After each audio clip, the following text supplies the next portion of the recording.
Do your intro. Greetings from beyond the screen, and we're finally back with the Call of Lamallia. Last week we didn't have our session, as of now I still don't know why, but perhaps one day I shall find out. Maybe it was because it was Mother's Day, but who knows? I mean, I can tell you right now, yes, it was because of Mother's Day. I assumed correctly. Yes, you assumed correctly. Congratulations. Listen here, unlike all of you, my mother went out on Mother's Day and left me home alone. Yeah, but we had good relationships with our mothers, so That's about sounds it. Hi, Will Spain. Thank you so much for the raid. It's appreciated. To any raiders, I am Damien Demure, your femboy mage. And that's about what I have for introducing myself. But shall I be giving the session recap as always? You may do so. Alright. Okay. So we questioned the werewolf that obviously we killed. And we found out that they were paid, that there's a safe house hidden in Celia, so we will be heading there eventually. Because we asked the all-knowing orb, if going there would be fruitful at some point. It said yes. Then afterwards, I got my bones for the Iron Arc Reaper. By the way, please remind me to get rid of the zombies, because they are no longer necessary. Okay. Then, my goodness, what is this word? Oh yeah, it's along the way, basically on our journey. I re-met with the UNT from Gildrum. We found out that we were mentioned in a letter, and it was more cautious than anything else, but we could be wrong. Then we also saw ethereal echoes of ourselves, possibly different lives, different timelines, because multiversal shenanigans is a thing of D&D, as much as I don't like it. Then we stopped at the Wayward Pig. I believe that's the inn we're at right now. Then The Wayward Pig and Tackle. You could have just let me say the Wayward Pig. I don't know what the tackle is important for. Then after that, we saw a Minotaur and a halfling covered in blood. And then we introduced it as Bromo and Simeon, but I could be wrong. And then heard that Tennyson was here, because somehow my 10 cursed me. And then obviously we saw that it was actual Ventures in the camp, and then Tennyson decided to punch me in the face after announcing I was there. Not too hard, but somewhat. Then we had a murder mystery, but it really wasn't a murder mystery because the man just died from a peanut allergy. Then obviously we went to go hunt down the thief of the diamond. And then Jace intimidated a lot of people, apologized afterwards. And now we will be heading to the White Hart Estate, where he will be seeing a family after very, very many years.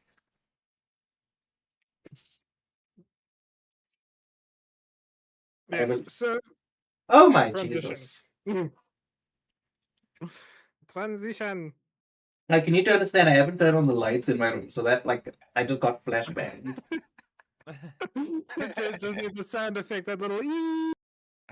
See? Here we go. And if I can bring everyone's attention down to here. Here. I only just realized what the token of us traveling looks like. Just a bunch of hands. No, it's not. If you want the full view of what that actually is. Oh my god, it's furries. Oh no. God damn it. What is this? We must purge this heresy, brothers. What is this? This is ridiculous. We cannot have furries in this What campaign. what eldritch abomination conjured this? The League of Furries. Oh no. Like the thing is this, it's like we have anthropomorphic faces, full on human hands. What is this? Mm-mm. What those hands do. Oh my god. Oh my god.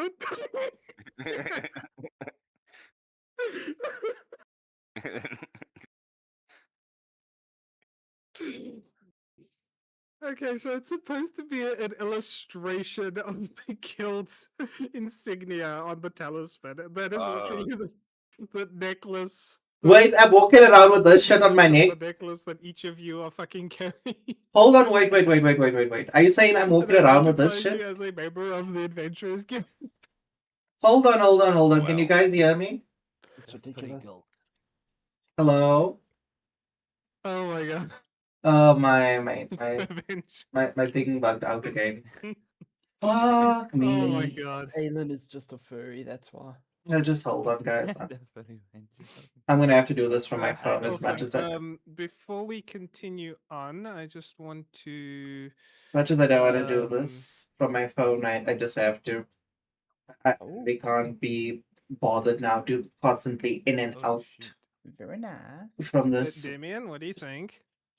You guys Damien, can't we even. can't hear you. I hate this.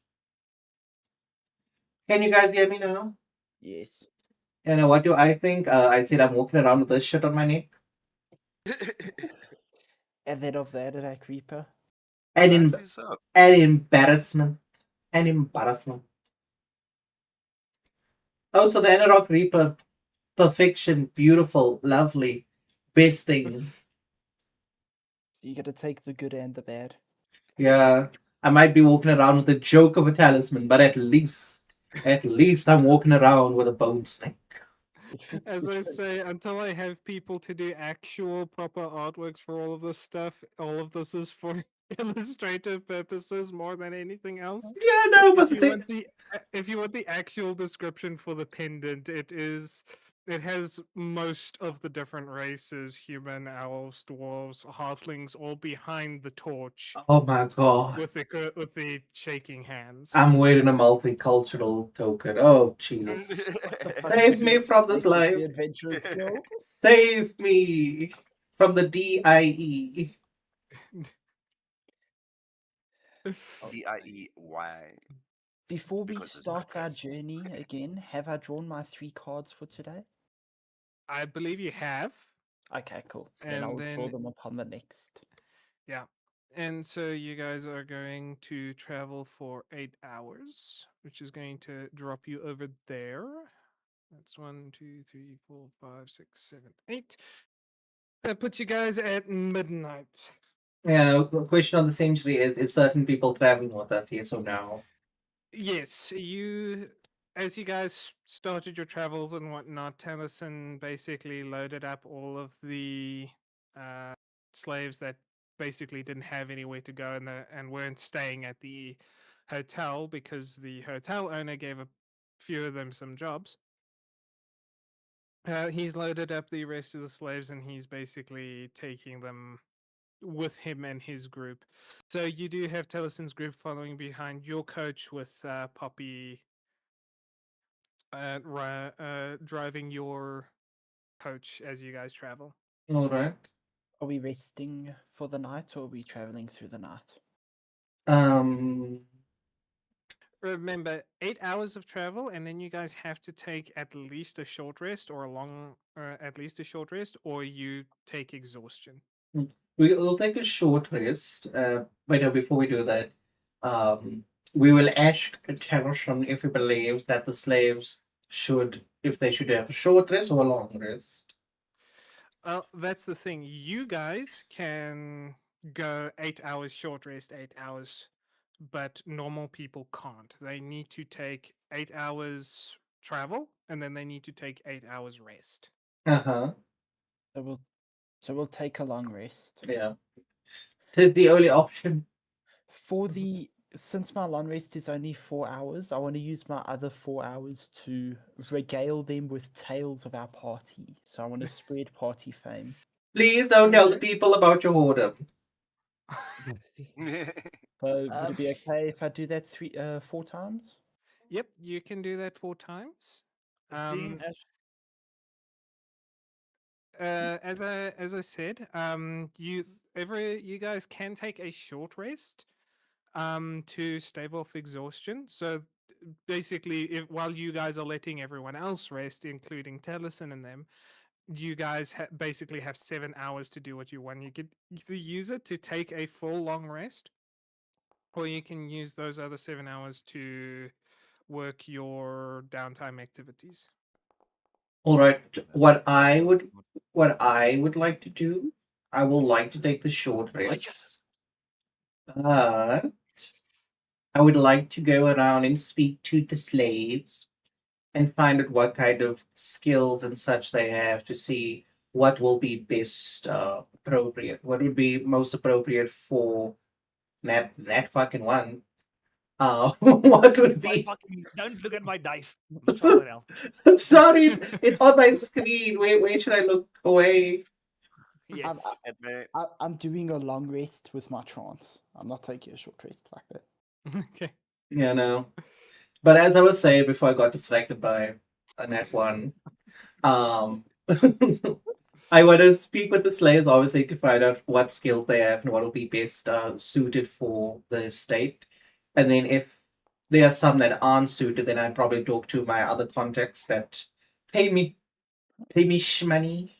Oh, by the way, where the hell is my money? What money? My money from my business dealings. Where would we have Yeah, you stopped need to those go and someplace to collect collect it. Where am I gonna go collect the money? It's almost as if being an adventurer means you're away from an adventurer's guild for a while sometimes.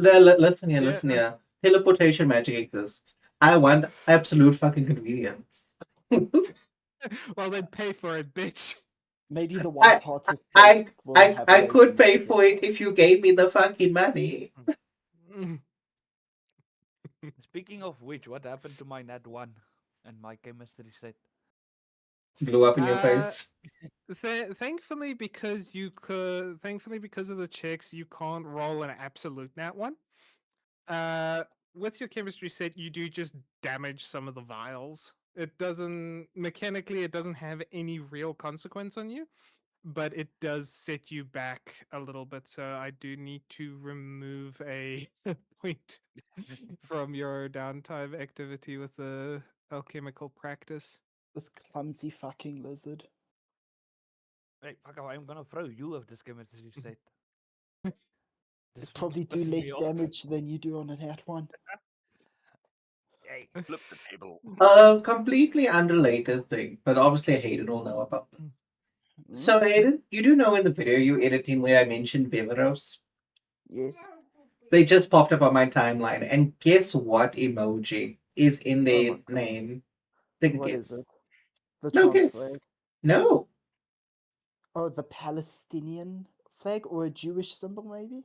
A flower and a watermelon. I feel like the flower Oh, is Palestine because the watermelon is related to that. I don't know what the flower is. who knows? But fuck me. Okay. Listen, it was Uh, torture. but yeah, continuing on. So, Damien, you do go walking around talking to all of the slaves and all that kind of thing. Many of them are unskilled, just unskilled labor. They haven't been in any kind of profession long enough to be particularly skilled. Shame upon the Um, black hand for not training their slaves. well, they were some of them weren't in captivity long enough to be trained in anything. And some of them you do find. One of them was a blacksmith for a village, and he was taken prisoner trying to defend the village from the Black Hand's attack. That was 2 weeks before Taliesin basically broke them out. All right. And you, from that village, there are also a few others. You find people like bakers and carpenters were general sort of workers that you can that any village would need to run smoothly. Ooh, I just realized though that some of these people they can be involved in my plan to build outposts.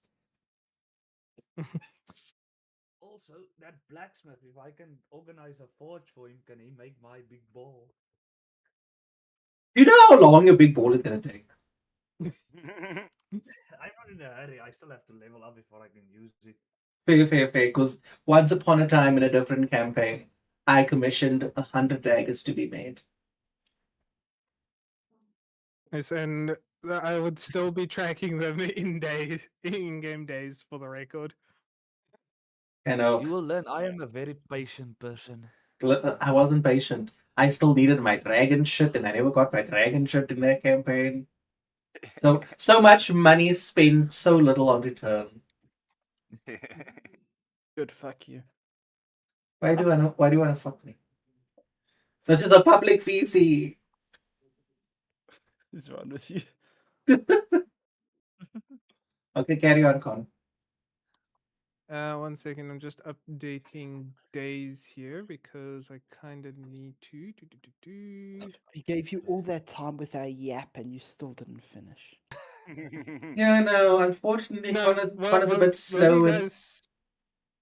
We can't hear you, David. Just while you guys do yap, I try to listen for anything that's important, and I am a mono activist.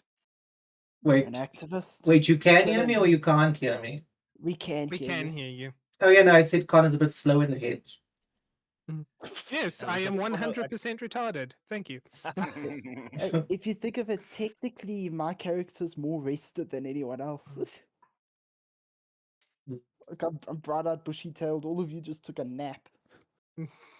Yeah, no. Infinite nap. Unfortunately, you can't use that pent up energy in the way you'd like to. Are you sure? Taliesin is right there. I said no.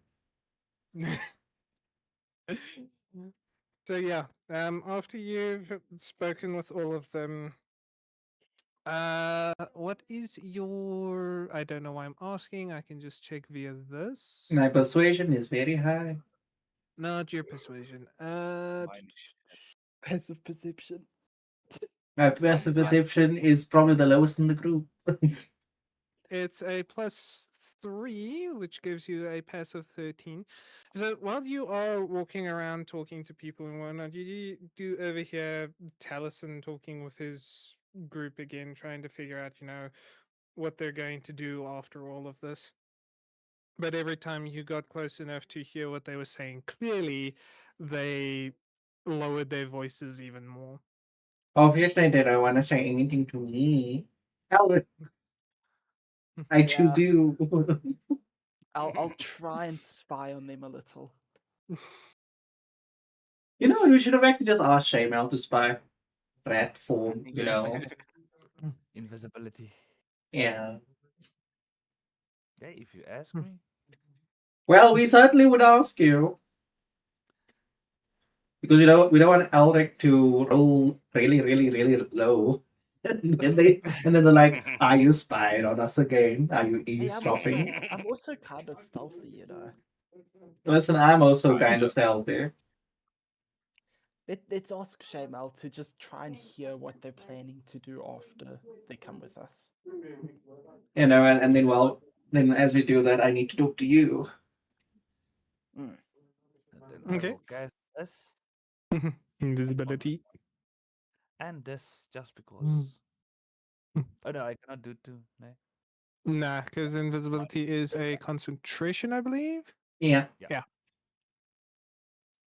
Only invisibility. Yeah. Go. So you do go and you eavesdrop on them a little bit. What's your passive perception?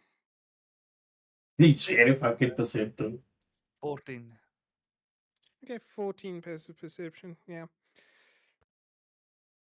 So not proficient in it. yeah, you kind of hang around them for a little bit, and they're talking. You don't overhear a lot that's of particular interest. You just they hear them talking about again what they plan on doing. They are planning on hunting down more of the Black Hand. However, with the coming war that even they have heard that is going to happen, they want to do it closer to the eastern border, so it might help the war effort. But they're also thinking of traveling over to the west near Dartmouth, as they've heard rumors around that area that there is going to be some increased activity for the Black Hand, because that's one area that doesn't need to be actively defended. Uh, how to spell Datmos? Datmos. Oh, I spelled it right. I spelled it fucking wrong as fuck. Congratulations. So yeah, aside from them talking mostly about rumors and hearing things and whatnot, they're indecisive right now. And you do hear Tellison say, "Let's see how these rich folk are going to treat the group before they make any definite decisions." That these rich folk, this is my family. They don't. Yeah. But you know what the thing is? It's like really can't base off how my family in game is gonna be based off how Jace is. Your family could turn around and just not let them onto the property because they're unclean. Yeah, not likely. I'm sorry. Do I have a surprise coming up for you? We don't have any gold for these peasants. Okay, can we continue our journey then? Yeah, Joe said he needs to speak with you quickly before Great. you guys continue on. Jace, what do you want? Well, you're certainly enthused to see me, I see. What exactly did you discuss with Taliesin? I just told him that I think your intentions are pure, at least as pure as they can be. That is surprisingly considerate of you. Oh, it's one of my better properties. I'm quite the nice person. And a loose one at that, but I'll save the snide for later. Don't make me regret taking your side. Yes, the unfortunate thing is this now, with you having taken my side, we do run a little risk of a problem. Taliesin isn't exactly aware that we're heading to my family. You should probably tell him that before we go there. Do you exactly think he's going to be willing to listen to me? More likely than not, I'll be told, you had a family. You abandoned me. Since that does seem to be a sore point for him. Would you like me to tell him? You could do that, and then obviously, if there's a way to have him understand that there was a reason for what I did, and that it was because I was concerned about his well-being rather than my And you, own, Maverick. that would be nice. You may even take the orb if you wish. I'll take the orb, but whether he'll believe it or Okay, not, the pork is jet we wash. shall have to see. It's certainly worth a try. So I never understood how Goose ended up slamming the cannon. Okay, It's because he was a fat. with son. that, are we? Tell your brother to shut the fuck up. Just like mentioned that. Okay, just 1 second. That is Who's so why. fucking loud? That is why we need Connor to move his PC to the garage. Look around. Okay, so are you going to talk with Tellison before you guys get back on the road? Because I think as we journey, I'm gonna hang back a bit and go speak to Taliesin. you're just going to hop out of the coach and just Hop into jaunt his. back and hop onto the slave wagon. Yeah. And the entire Uh, time, Shaymel is just casting guidance. Fancy meeting you guys here. As I go back, I'll hop on and ask if I can speak with Taliesin in private. And if he has any questions about how we could do that, I'm going to activate message and speak with him directly. Well, so with the wagon's design, you hop up into the front and it does have the back part of it open so that you, from the driver's seat, you can see into the back of it. It's just a standard covered wagon that's being drawn by 2 horses. Taliesin is currently the one driving it, with Brom hanging off of the side. So there should be a little bit of space next to him and in the driver's seat at the top. Yeah, as Senna, Thistle, and Zara are all sitting in the back of it. I'll say hello to them. I'll even maybe toss them a bottle of wine since I have 2 bottles of wine Okay. fuck as do we a have as a, wine? as a peace gesture. A while back, I got 2 bottles of wine. You haven't even shared all this time. Yeah. Yeah. You, hanging on to it. you wine, Holger. I'll share it with the group.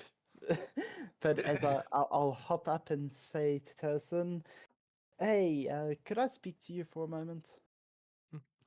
Mm, You you hop up as the wagon's moving. Yeah, and you toss the bottle in there, offering it to Zara and all the rest that are in the back there. Taliesin gives you kind of a strange look for a second, and he goes, "Sure. What do you need to talk about?" Well, you know where we're headed, right? The White Hart Estate. And gives a nod. Yeah. Um, do you have any inclination as to why we may be heading there? He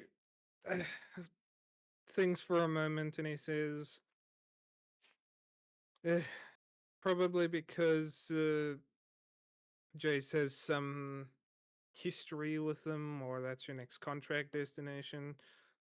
The former is closer to being correct, but what I'm about to tell you needs to stay between us. Mm, all right. So Jace is related to the White Hart. Related. Like a Yes. bastard son? No, like a son. You see Taliesin visibly, his shoulders start to tense up. And he goes, all right. You seem to be reacting better to that than I expected. You see him inhale very deeply, that his chest visibly puffs out. And you see him take a very long breath out. And he says to you, got more than just myself to look after at this point. As do I with my party, but what you need to realize is that Jace hasn't seen his family since he escaped captivity. Then I will reserve my arrow for later. Please And if you have any doubts about it, I do have something that may ease your mind. And I'll take out the orb and show it to him. This is a trinket we picked up quite a while back, and it will give a solid yes, no, or maybe answer to any question you may ask it. If you need any more verification on anything regarding this moving forward, feel free to use this. He gives a sigh. Give me a persuasion roll. Shemel Invisible casting guidance.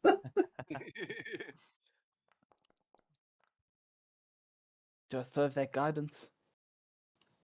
Unfortunately, no. The 13 should be useful enough. At least it wasn't a it net doesn't- one. If it doesn't work, I'll offer to show him an example of the orb in action.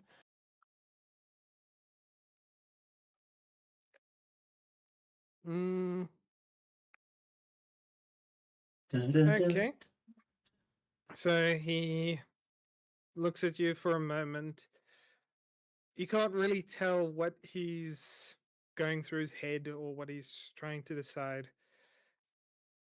But he finally, after what seems like several minutes, lets out a sigh. And he looks at you and he says, I'll trust you on this one for now, but look, just get back in your coach. I'll pat him on the shoulder and I'll say, good talk.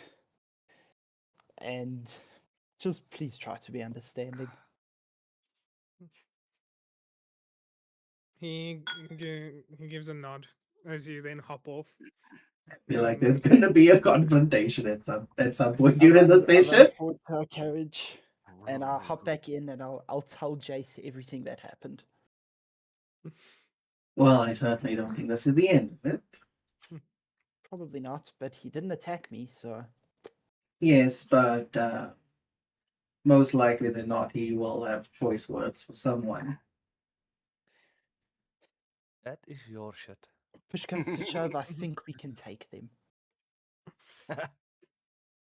So you guys travel for another 8 hours, although with the state of disrepair that this current road is in, you guys don't cover as much distance. God damn And as you start entering the forest area, you guys come across a very large roadblock, basically a very large tree. Okay. We have more than enough people here to move it. Just cast corrosive grasp on 3. You know what? How much acid you would actually need to melt through the trunk of a large tree? How much? Quite a lot. Yeah, quite a lot. Older trees are more dense, so they take a lot to get through. It's why you need a fucking chainsaw. Yeah, they are also very water, so that acid would dissolve. Yeah. But yeah, so you guys kind of have to stop. Yeah. We stop. Poppy informs you of the very large tree in the way. Even Brom and Taliesin all dismount out of the wagon, keeping eyes out for things. I am going to do a hearty perception check for you guys. Okie dokie. Or actually, I'm just going to call for the rolls. You guys can all go to the chat and just click the little the little roll buttons on the right of the chat message. I'm not wise today. I'm a dumb elf, stupid elf. Okay, so I need to remember Vesper's perception is a +4.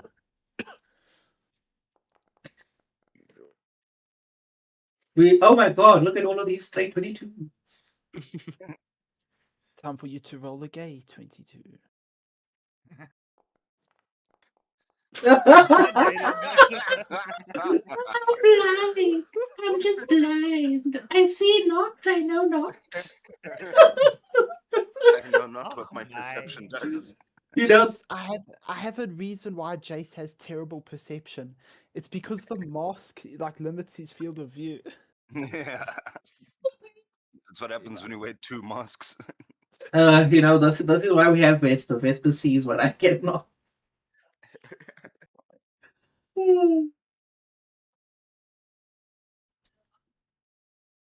What are the consequences of this? 1 second, because I gotta do for Tellison's group as well. Damn, Taliesin. Talison's a perceptive bitch. So as you all dismount and you take a look around, as you've kind of been trained to, watching out for threats and whatnot, you do notice that first off, the tree looks like it was cut down. It wasn't broken down. Ah, wonderful. Oh Wonderful. gosh.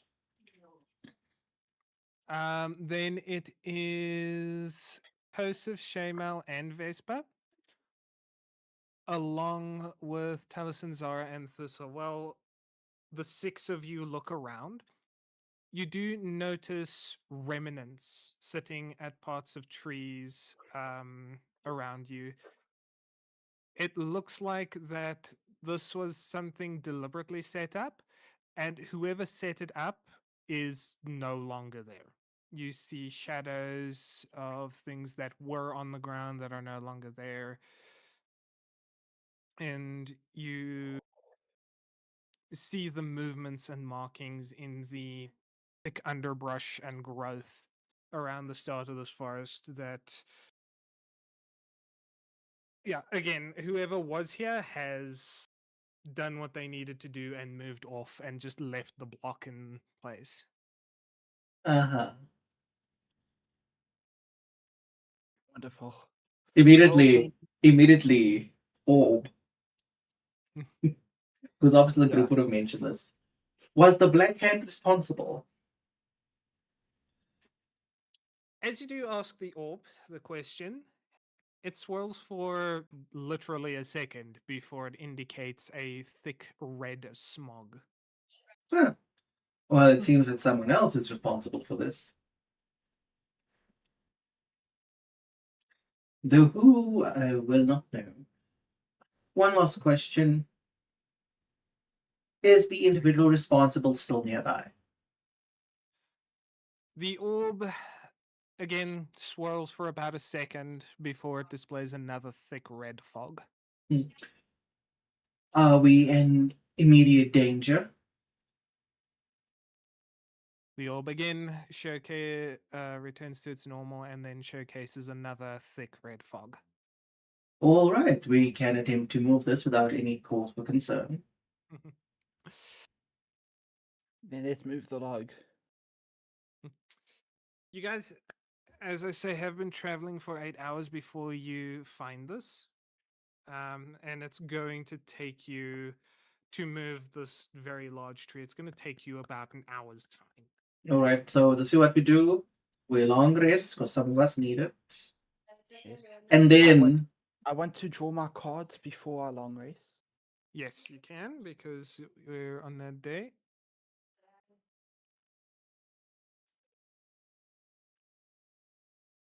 I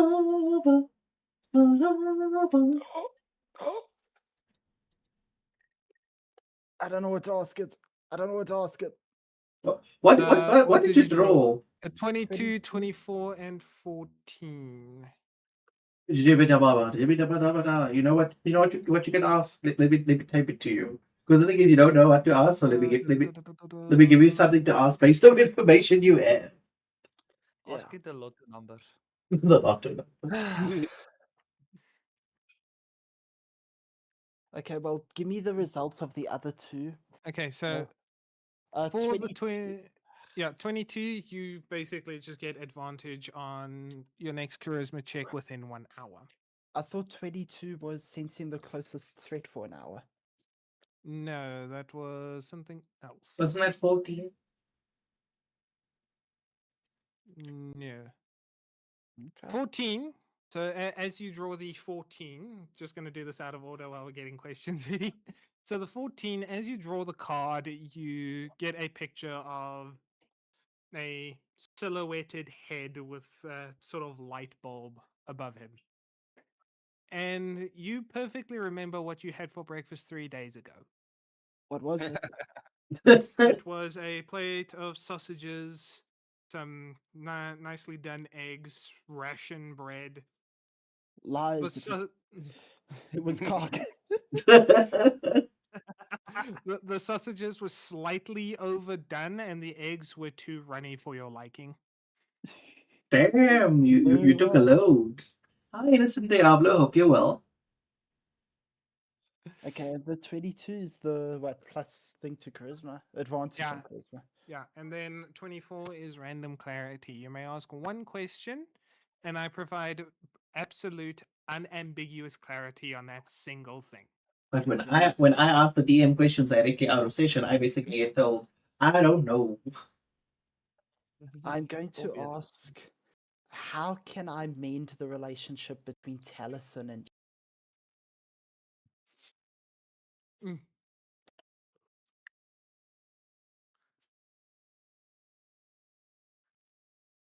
The silence. the cards Yes, are confused.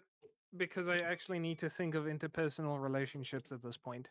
Ha ha. Okay, It's not a simple or easy thing to do. Oh, hey, I'll take any advice. Point me in the right direction. Yeah. So as Elric asks the question, the card shimmers for a few moments before the face of the card simply disappears. Nothing happens for the moment. Okay. And as for that, I am making a note because this is something outside of the session that I need to do. Basically, plain and simple, I can't give you an answer now. Okay. But I will have it in my mind that the cards will give me an answer for this actually. Yeah. As Alric experiences it, just nothing happens for the moment because it is all uncertain. Have it be a strike of inspiration when the time comes. Oh, well, and then I'm going to take a long rest because, well, are we all long resting? I would assume so. I long rested.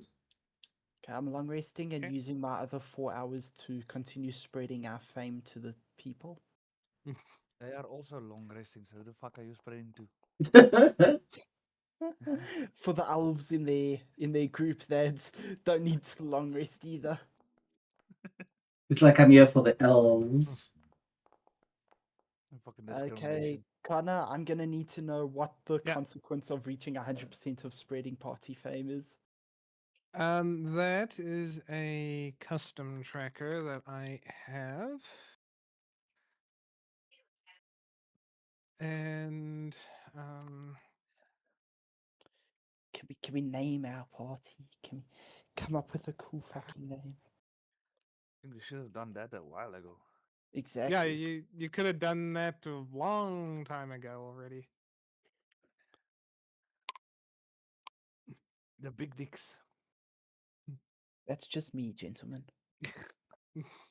Hey, you have not seen Shamel's dick. It may be green, it's still big. Oh my god. Really? Jesus credensdom. Fuck.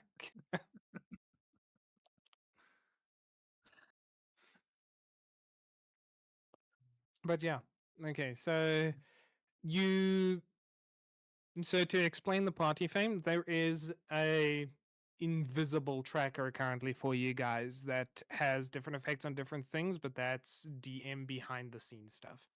So as you do things that increase your fame, how well known you are around the place, this invisible value increases and it has different modifiers and effects on your guys' group. And yes, it can fall into the negative, so please be aware. Well, I would assume me reaching a 10 puts us in a positive. Yes. And then, you see, I can't exactly perform for gold with these people because they're slaves. Perform you- for me, I'll give you some Mm. gold. Can I perform for my own party? Yeah, but you don't need to roll checks on those. That's just how much money they're willing to give you. Nah, it's cool. I'm gonna leave the extra hour. I don't need it. Okay, I Can you am going reset? to reset your downtime now for you. Thank you, thank you. I do wish there was an auto reset button, but yeah. Yay. Cool. And do you guys clear the blockage before or after your long rest? Because if you take the long rest now, you're going to be clearing it in the middle of the night. I would assume for the best possible outcome, we'll clear it now. We Okay. clear it before the long rest so that our rest leaves us fully revitalized for the next day. So you guys spend an hour. I'm going to just ask Kosef and Brom for a strength check.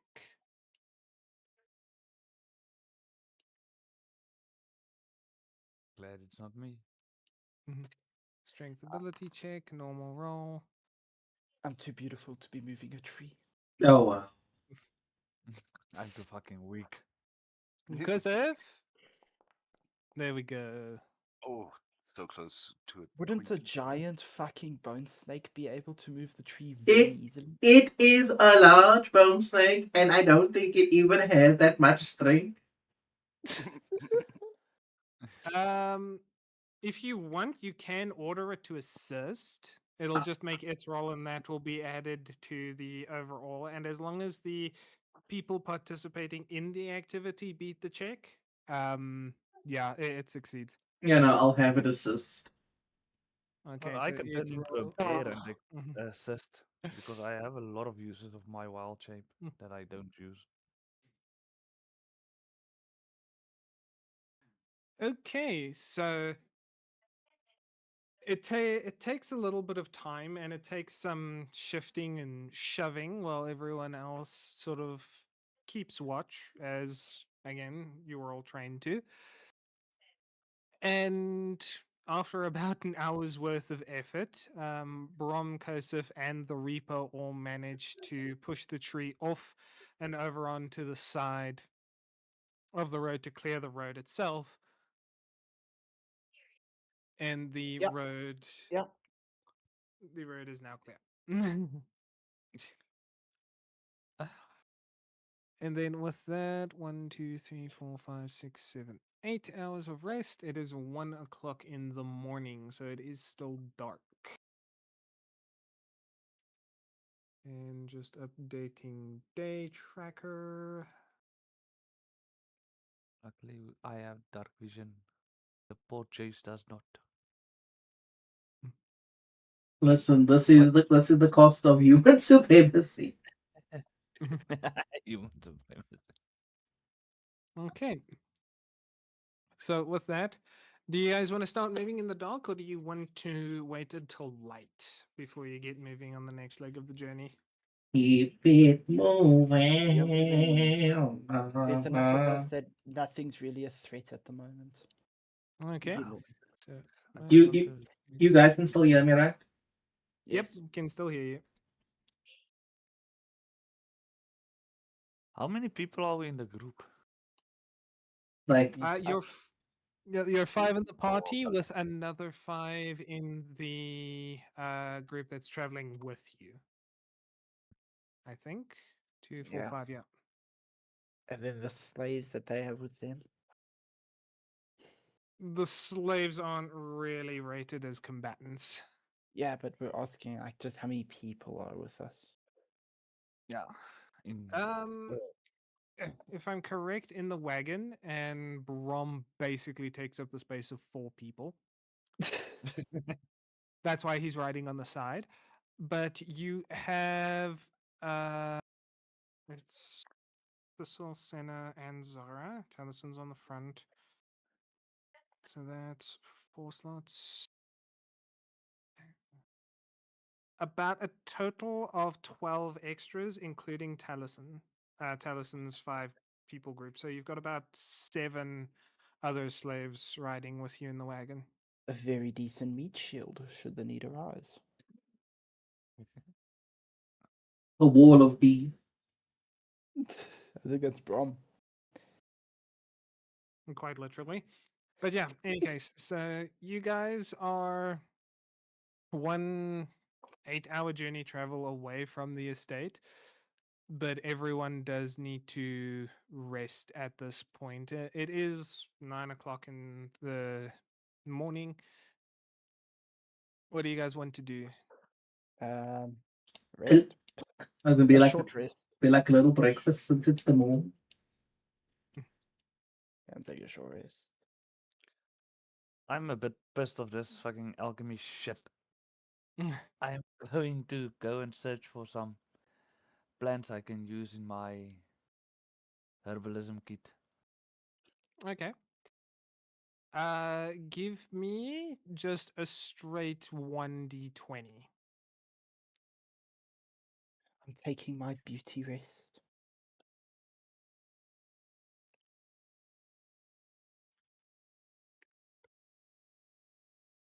16. Okay. I need to now go to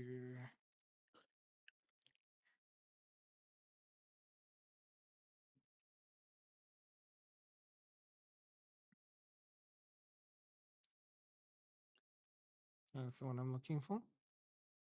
Shamal is not liking the struggle of learning a new skill. You got to learn sometime. All an error.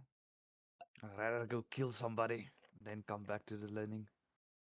Okay, so Shamal, give me a. I need a D4, a D8, and a D10. D4, a D8.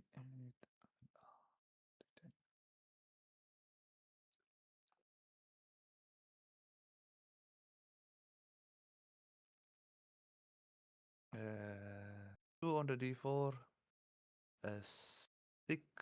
Oh, 2, 6, and 2. Yeah. Okay.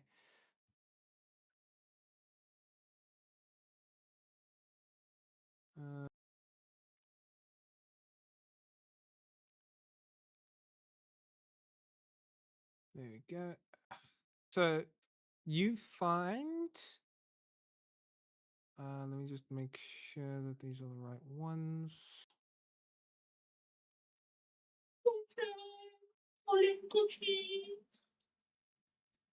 So you find a bundle of stone crop that you can harvest. You can just make a note of them somewhere. I was about to say bundle of sticks. Bundle of stone crop Okay. and a bundle of monk's hood. Also, why would he Also- find Jace out in the woods? Fuck you! Also known as wolf's bane. Oh. For the 6, you will find 2 bundles of balsam.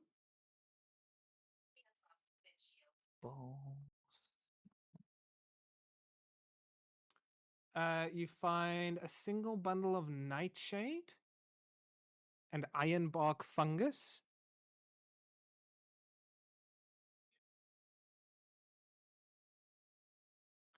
Nightshade, iron. Ironbark fungus.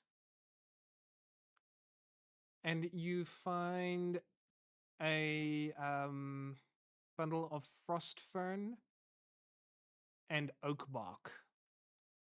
By the way, is the Iron Bark a reference to Dragon Age Origin? No. Well, it should fucking be. It's just Frostburn and Frost.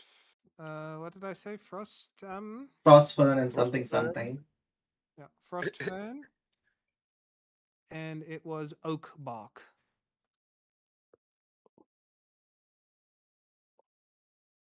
Okay. Make We- wolfsbane into a potion, splash it on a werewolf so that might kill yourself. Yeah, Wolfsbane can come in handy. I do hope that Connor has a map of the White Heart State. This bone corpses, I can take it out of my inventory now. Yes. I didn't I use the Flip and Bone corpses? Yeah, Yes, that's why I'm he can asking. take it out of his inventory. Oh.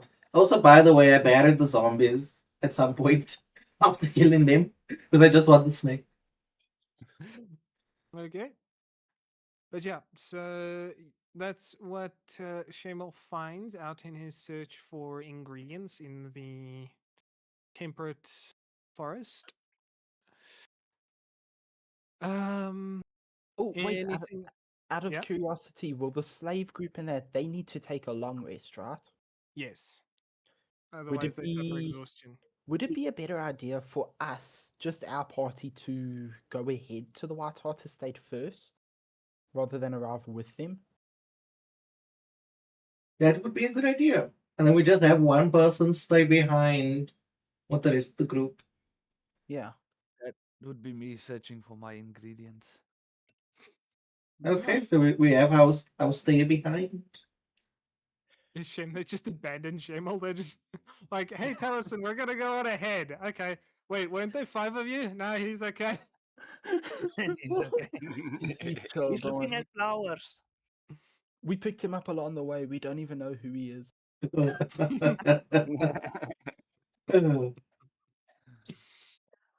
Oy vey. Okay. So the 4 of you, Jace, Alrek, Kosef, and Vespa, all take the forward run over to the White Hart Estate. Dun dun dun. If this place is fucking Uh, abandoned, I'm gonna be furious. If it's dilapidated, I'm gonna be furious. 1 second. Someone help me do math. Yeah. 24 divided by 8. 3. That 3. Okay, so what? Are That's you fucking retarded? for me, I'm just like, why are we mapping? it's to work out times because you guys travel 24 miles in 8 hours. Mm-hmm. So how long does it take you to travel 8 miles? 24 miles in 8 hours, so it would take us 2.3 hours to travel. No, wait. 24 miles in 8 hours, right? Yep. Yeah, so 8 miles would be about 2.3 hours. Okay. I left high school many years ago. I don't have time for this. So Sorry, I will call it would be 2.8 hours, sorry, like around okay. there. I'll call it 2 hours. I just need to mark down a time here because it's only after a certain time are Taliesin and their group even going to start moving. Where's my dump folder?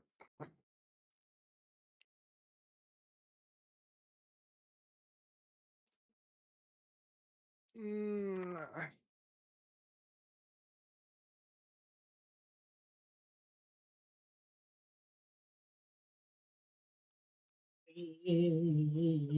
One, two, three, four, five, six, seven, 8. 1700. Okay. Settlement of Okay, Connor. with math done. The big reveal. It's a car. Yeah. So as you guys start cresting over the little hill that then starts to give way to the view of the White Hart Estate. As you guys approach, you see the vineyards stretched out below, as they always have been. Rows and rows of vines climbing their stakes in the late afternoon light, well, late morning light. But at the edges, the grapes hang dark and swollen on the stems, skins split, drawing flies. And closer to the manor, the vines still hold green, still reach upward. But the further the eye travels from the heart of the estate, the quieter the color becomes. The manor itself stands as it always has, the bones of it unchanged, and the white that Jace would remember, bright enough to hurt the eyes on a summer morning, has given way to something grey and patchy. The paint lifting at the corners in long curling strips, and the bare timber beneath gone silver with weather.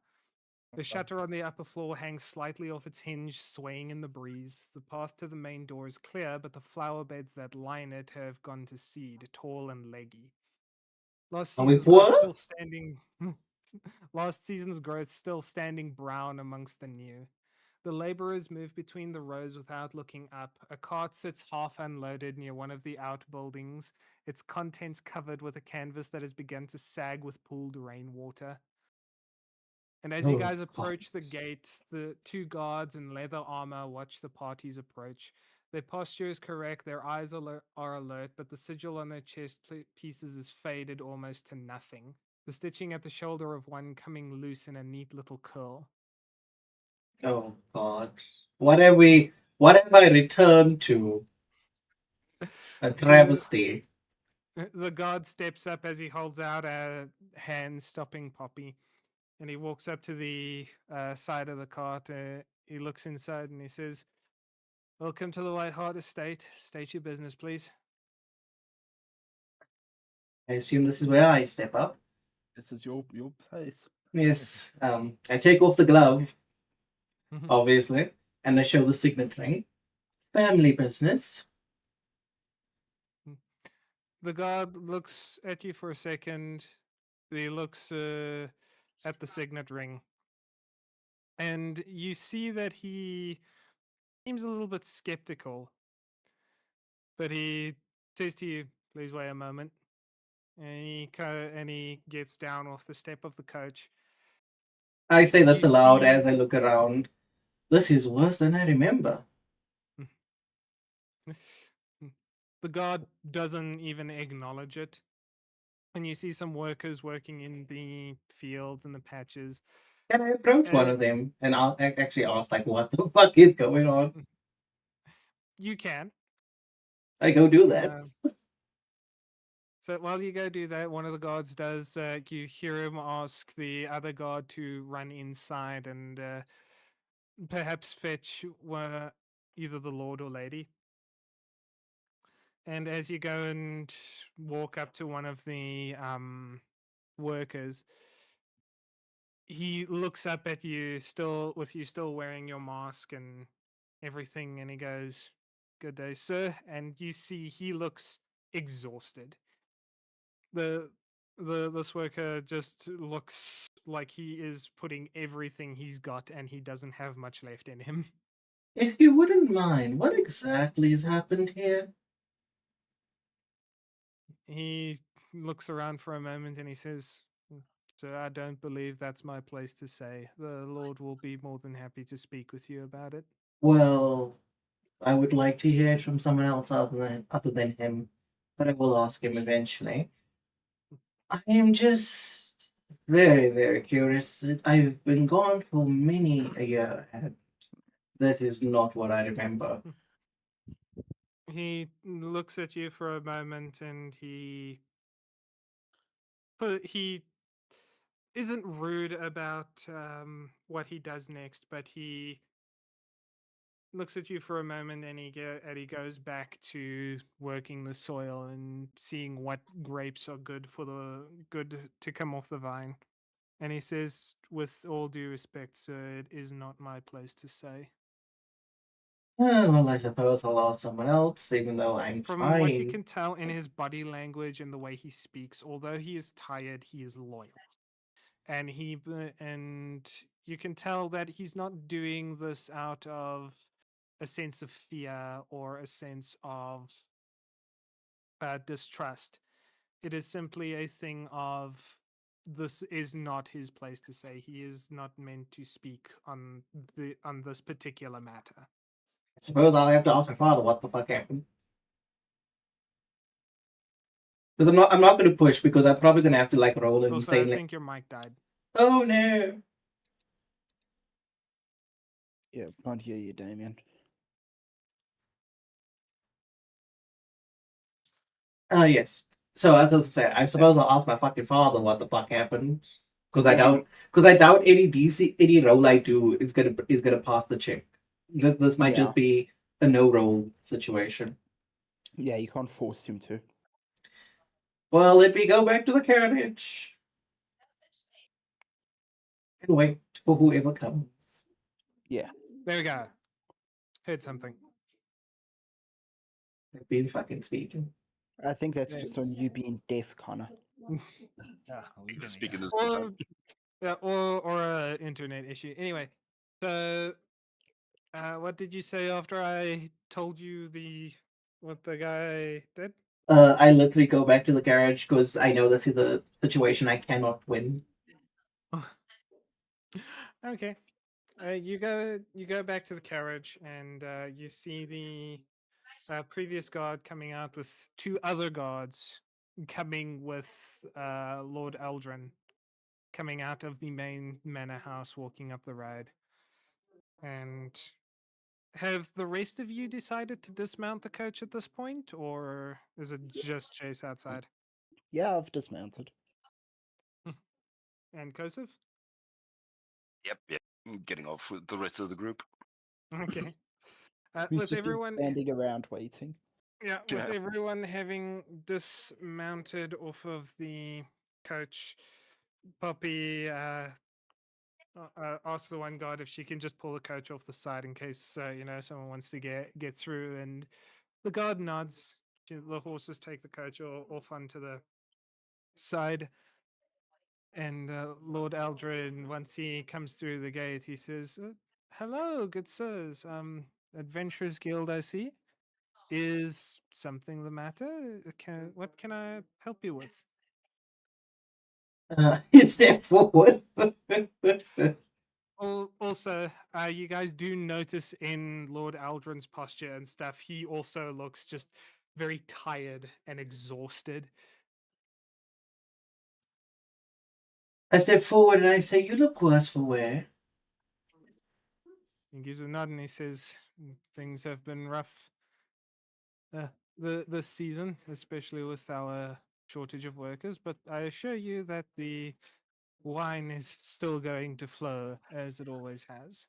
Well, I certainly then come bearing good news, potential workers, and I take off the signet ring and the mask and the return of the prodigal son.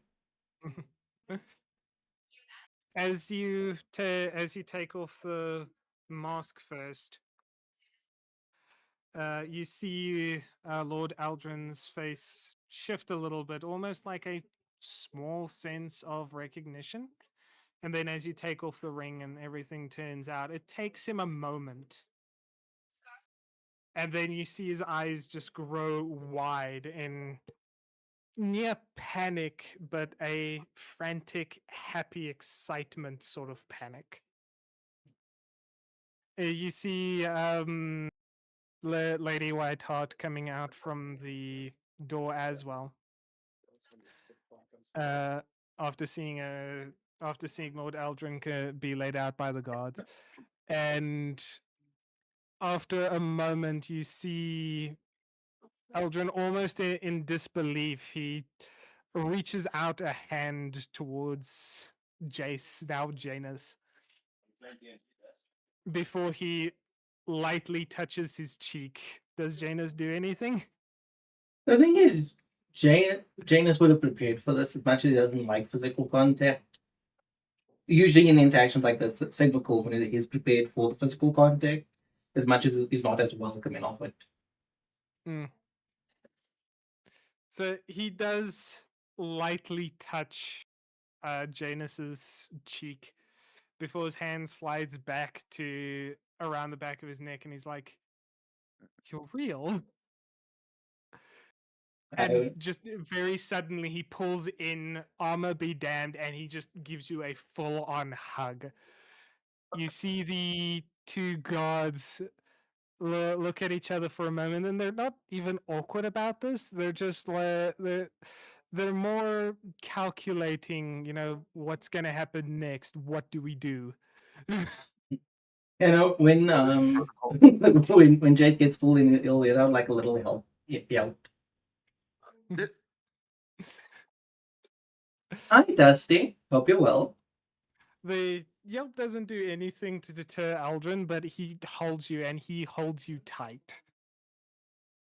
Um, it, Oh, it isn't is that a it is a long, awkward moment, and he pulls back from you and he says, I don't know where to don't know what to do.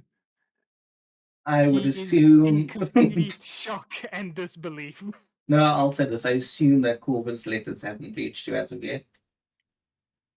He looked at you. He shakes his head and he says, "No, we haven't received anything from Corvin in a while. We assumed he was too busy on his trips that he hasn't had opportunity to send any letters yet." Well, I did meet him at the Dragon Summit. So he knows you're alive. You're well. I did write about several or so letters, each intended for one of you. I had hoped by the time I got here that you'd seen it. Well, timing seems to have mistreated you in that regard. He looks around for Lady Whiteheart, who is standing there, her usual stoic self. Can you give me an insight check, and you get advantage for this one? Da, da, da, da. It would be funny if I get advantage and I still roll low. It happens. Do do do do do do do. See, I Can I told give you. you bardic inspiration? How much is the bardic inspiration gonna be? 1d8. 1d6? Oh, is it 8 No, now? 8 now, yeah. Okay. I will allow it for this one. To 18. 9, 13. So you, as you look at Lady Whiteheart, and I need to remind myself of her own damn name right now. Yes, you are the namer. Yep.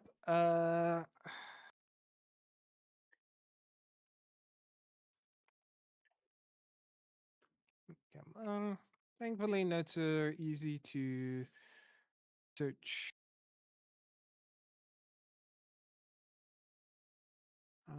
Not that one. There we go. That's the one I'm looking for. So, Lady Janine. Lady Janine stands there, and as you look at her, you do see the more subtly tensed muscles. She is standing there as she normally did, her stoic self. And you can see that she is fighting against her baser instincts. She wants to move, but she holds herself in place. I will approach. You approach her and she looks down for a moment, not out of embarrassment or anything, but more a way to try and control herself. She looks down at the ground and she gives a polite nod. Have Jace Oh, reaches out to stoic, Aga. stoic for a mother just seeing her once thought dead son, but okay. Well, Jess, say that again. No, I said he asks if he can have a hug. As he does, she looks up, and for just a moment, you see her face contort into something like she's going to cry before she pulls it back again. And as she pulls back, the floodgates open up. She immediately just starts bawling her eyes out, and she grabs you under your arms around the armor and she pulls you in far tighter than even Lord Aldrin did. And she is just full on crying on your shoulder at this point. She can't hold herself back anymore. Oh. Me and Kosov are just standing around awkwardly. Yeah, just they're like, what do we do now? The one guard shuffles over and he says, family reunions can be a little bit awkward for the rest of us.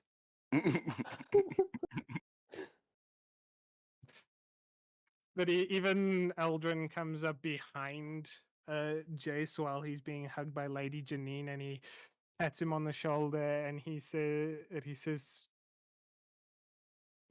"You'll have to excuse the emotion. I'm sure you understand." It's been 13 years. It's to be expected. 13 years of us thinking you dead, or worse. Well, worse in some regards would be accurate. I would politely butt in and say maybe we should take this inside. Lord Eldrin actively gives a chuckle, now looking a little bit embarrassed, and he says, "No, not quite befitting of nobility, but we do need to get our son back in home, and I am ashamed of the state of things." As he looks around, I was going to ask about that. Lady Janine now starting to settle down a little bit. He pulls her hands away from you, and she takes a step back to try and compose herself and get herself back to a state of normality. And Lord Aldrin gestures for you to walk through the gate. Please follow. I'll explain as we walk. Before that, there will be others coming. And as I mentioned before, this will be the additional labor that I mentioned. They're all past slaves that have been recently freed, and I am trying to do some good, and I would hope that you'd be able to assist. He looks at you, nodding, seeming to basically brush what you've just said aside. It's yours. Simply due to the emotion that he's currently experiencing. And he's saying, it's good to see that you're doing, or that you're trying to do good. We will see to them as is needed and necessary. If they are extra labor, then, well, we have plenty of room for them as well. And he then trails off for a moment before speaking again rather suddenly. Since your disappearance, I haven't been very trusting of anyone, especially with Corvin at his age at the time. I may have been too discerning. And he does take you around to the outer buildings where you see the same sort of quiet neglect, with the paint again chipping and peeling, and the wood on the corners weathered smooth.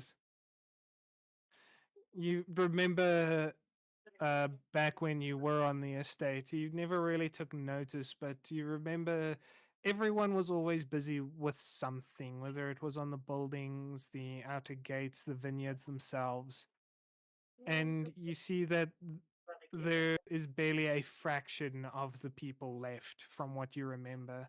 And even the guards, you remember them being clad in plate and mail, not the ragged leather you've seen before, you've seen now. And I would assume, given the lack of trust, the And lack of he continues manpower. on saying Did you hear me? that over the years it has been slowly getting worse, as those we have trusted have sought better opportunities elsewhere. And although we keep things running and we keep things coming in, it has been getting harder and harder to do so. And I bear the responsibility of that.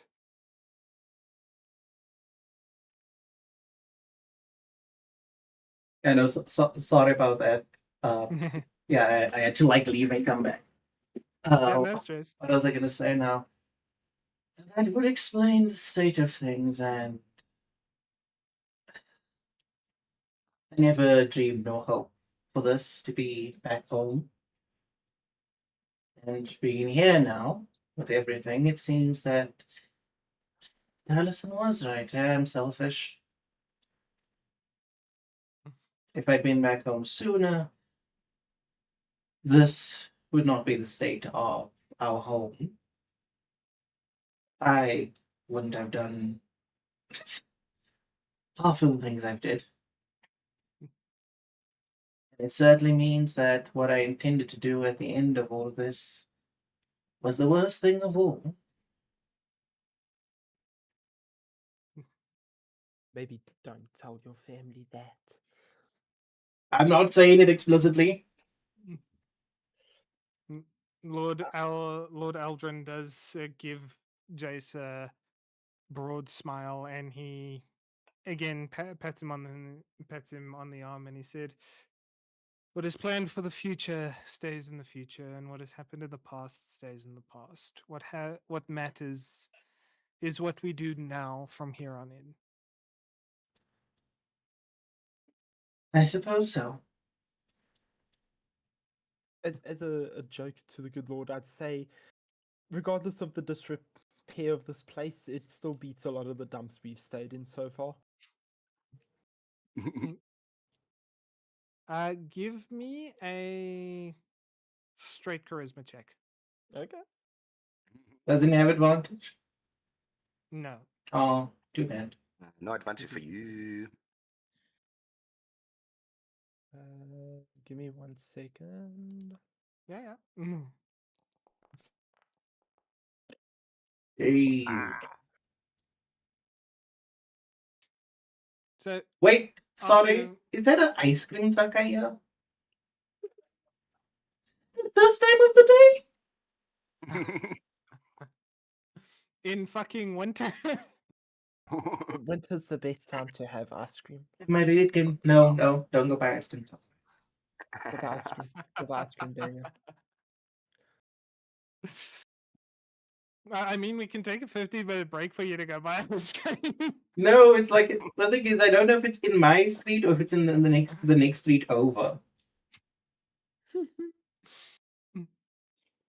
But yeah, so with Elric's comment, Lord Whiteheart looks at him and he gives a slightly embarrassed chuckle, and he says, "Well, if the places you've been staying in are worse than this, then I have to say we still have plenty way to fall if things continue the way they are. But perhaps prodigal son was right as he looks back at now Janus, and beams at him for a moment.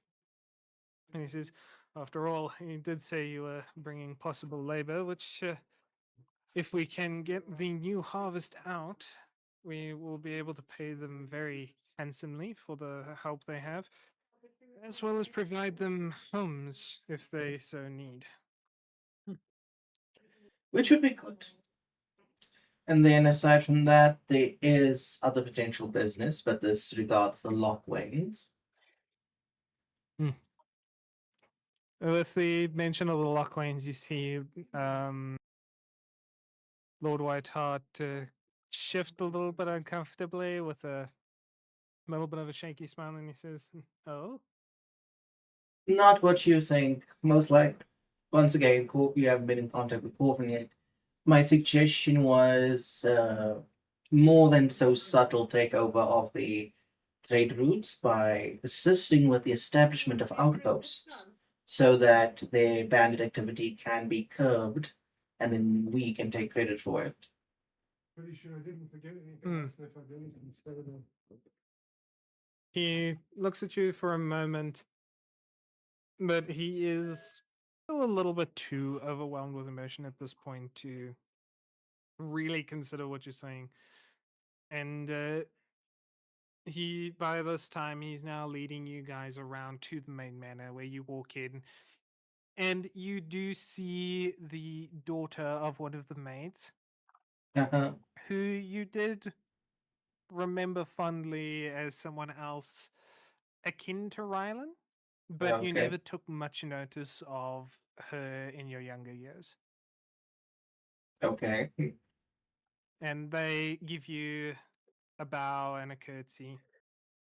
And Lord Aldrin says, "Oh, Marissa, please go inform the kitchen staff that we would like some food and drinks, as I'm sure they've been traveling for a long while, and it would be nice to maybe have some late afternoon tea with the returning son."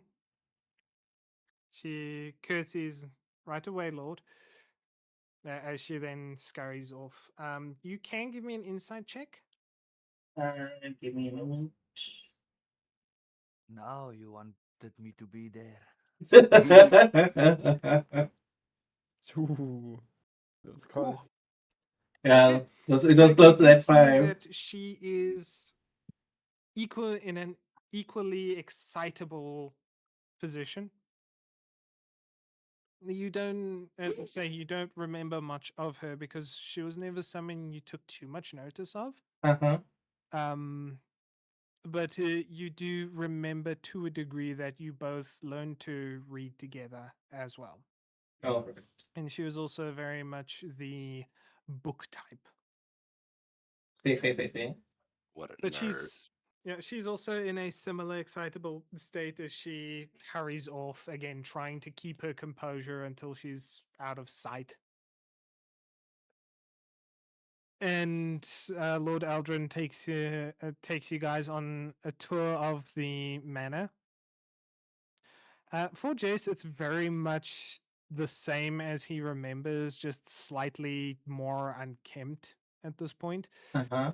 Again, you remember a staff of about 7 or 8 maids and butlers helping out to keep the place clean.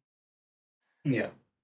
With only one greeting you at the door, you can say that almost certainly she's the only one still around. As for the rest of you guys, you do see dusty surfaces and stuff. It's neglected, but it's not falling apart or abandoned.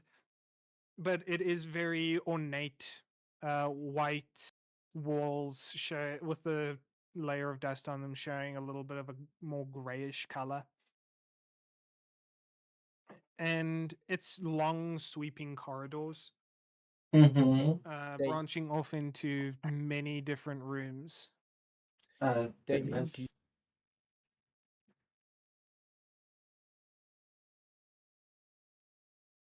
I'm just gonna have to join from my phone at this point. That's what I'm gonna need to do. Cause fuck this. Fuck this.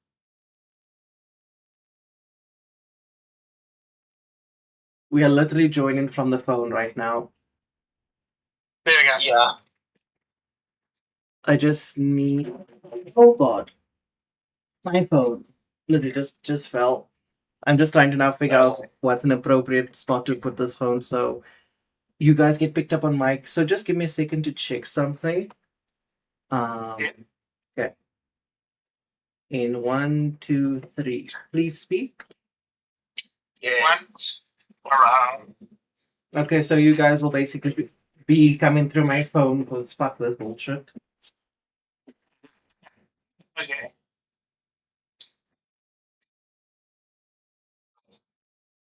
Turn around, I'll look around and say, well, this is like, even though it's a bit messy.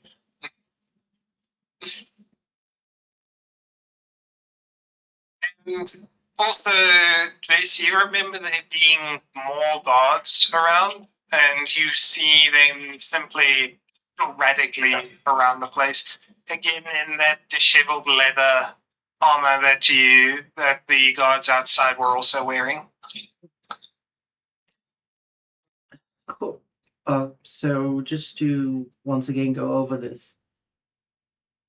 When I live, not when I live.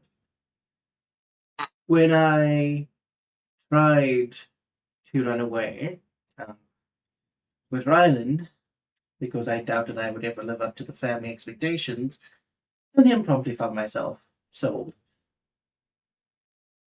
Your response, justifiably as it is, was to cut down the entirety of the staff over concerns of trust, and that then consequently led to others leaving due to the lack of resources to keep up with the estate and everything that has to do with it.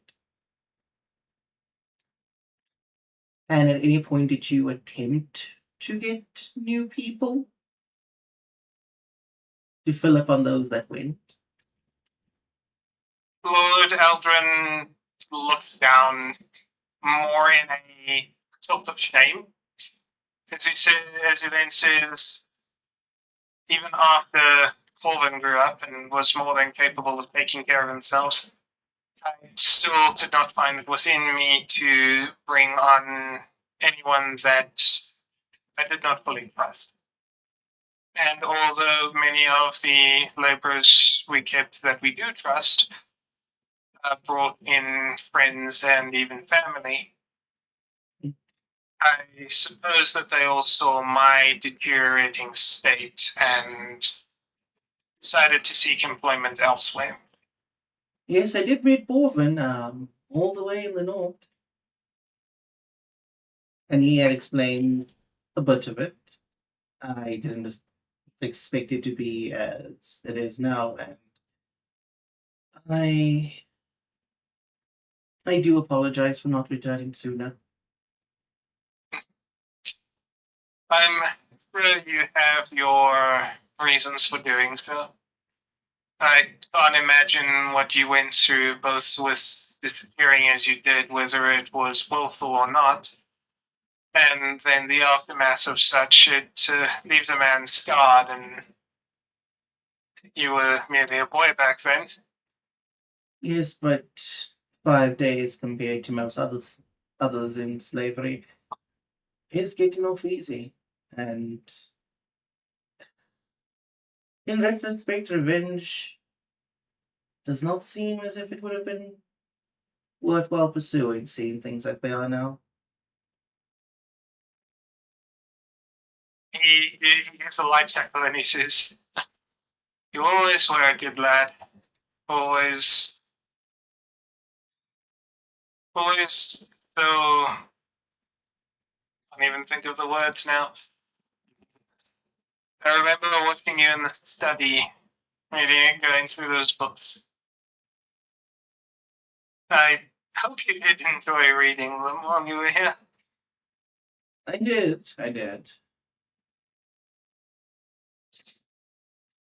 And on the subject of books, then we have to be into arcane tomes, but Corwin mentioned that magic isn't exactly uncommon in the family.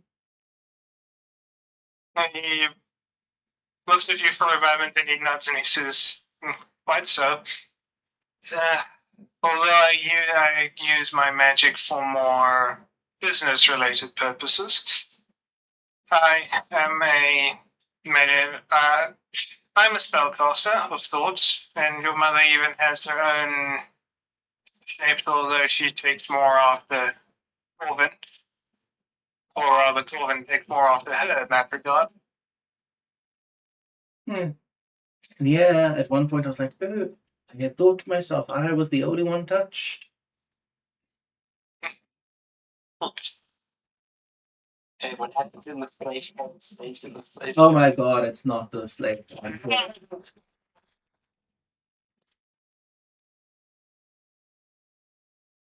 Anyway, Oh, why do I feel that comment is a bannable offense right now? the thing is, it's like, are you saying this in character or out of character? So I'm not that cool. would have been an interesting moment. I would want it. I would 100% call foul on that. Jesus. Oh. No. I'm not square. Listen, this isn't Sweden. But Lord Alvin does say, well, when I didn't notice that you were more into the books and whatnot, I hope I left out the right terms for you to look through, and it helped you cultivate your abilities. Necromancy and hemomancy are certainly useful. as you mention those two, Aldrin kind of pauses for a moment. He doesn't break stride, but you see his face go scrunch up in almost pure confusion. He looks at you and he says, necromancy and hemomancy. That's a interesting combination. It's not exactly the tomes you left out, but it's the magic I've taken to much better than others. He gives a nod and he says, it is said that magic can manifest based on the environment you're in as well. So if that's the one that decided to make its home in you, I suppose that that just explains to me everything I need to know about your absence. Assuming I've been dealing that. Well, you have been surrounded by it. Death, boldness, cruelty. I'd say both. Instances surrounded and causing.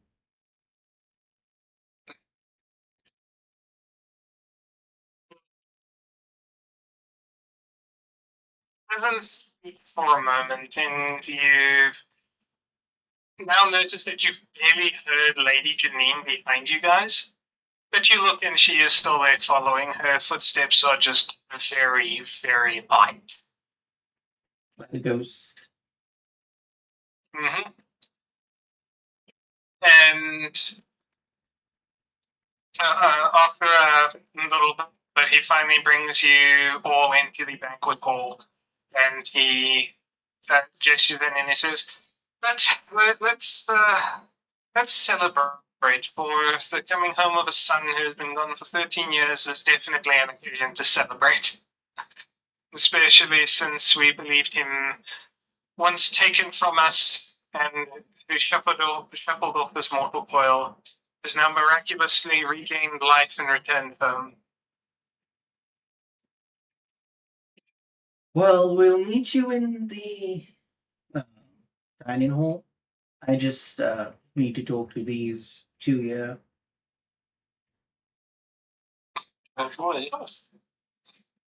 And as he nods, you see him sort of move forward to try and hug you, and then he thinks better of it for a moment, and he steps back, gives you a soft nod.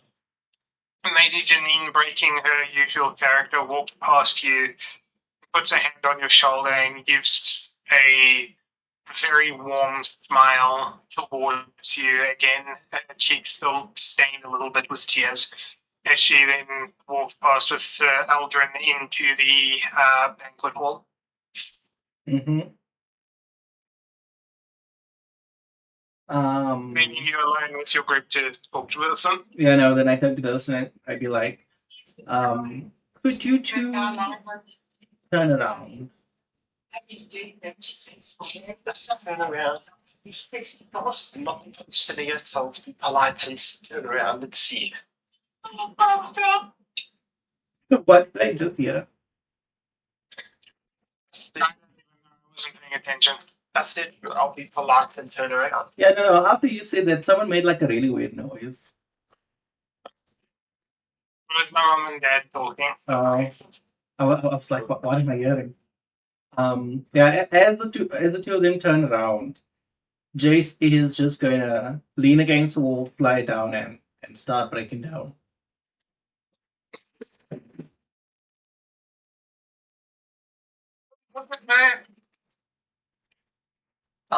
I'll face the opposite direction. I'll just say it. Say, you okay? Through the sobbing, no. I'm going to give Jace a hug.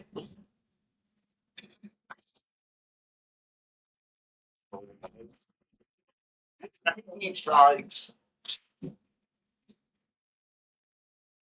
He will try and fight a bit, because obviously the whole not liking being touched thing. Dude, that's I will hold on, man. I'll still make it. It's okay. what is Joseph doing during this? And it's like, was like looking at the walls and it suddenly became very interesting. Pretty sure I saw something running up there. Might be a spider. And amongst the top waves.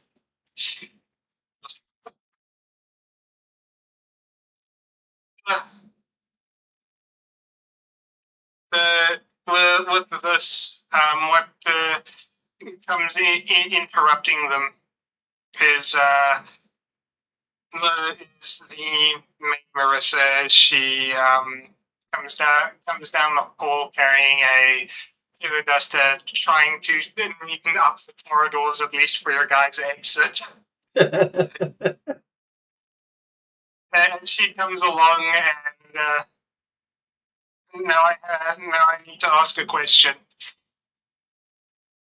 Does Alric try and cover up for Jace? Currently breaking down? Okay, he's gonna be kind about this, okay. Yeah, I'm gonna cover up. I'm gonna try and make it seem like that's not what he's doing. He's just practicing one of his spells. I'll to those. As Marissa coming down and sees this, you get up and move away to both block sight of Jace and trying to explain the situation. She gives a nod, but even Alric can see that she's trying to hold herself together a little bit because she is excited to see Janus back, and also wants to show some form of affection towards him, even though she is a servant around the place. But she decides that because he's practicing some spells, she'll hold it for later. We'll be polite and thank her for her understanding. And away from no need to shoot her away. She goes back to tidying up, trying to dust and get everything sort of cleaned up in the corridors.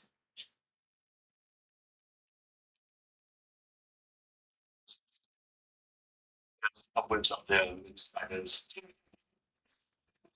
And yes, I am aware of them. I need to get the ladder to get this cleaned up, I'm afraid. But yeah, she continues on about her work, from this point on, not really paying attention to you guys as she's focused on the work, and you can, even though she is higher, there is a renewed vigor within her. Mm-hmm. Yes, have you gotten yourself together? As best I can.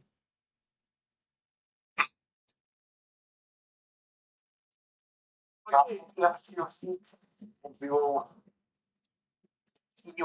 wipe your eyes and whatnot. Clean off the mascara. I don't have mascara. Clean up all his makeup. Yeah, I'll reapply your makeup, and then we'll head off to the dining area. That's what we'll do. I'll assume throughout all of this, the Bone Serpent and Whisper are still with Talon them. Well, in that regard, they've kind of just been hanging around the cart. They don't know who exactly they belong to right now. Yeah, they're just sitting there keeping Poppy company. Yes. You look out the window and you see the three of them sitting on top of the coach with playing cards in hand.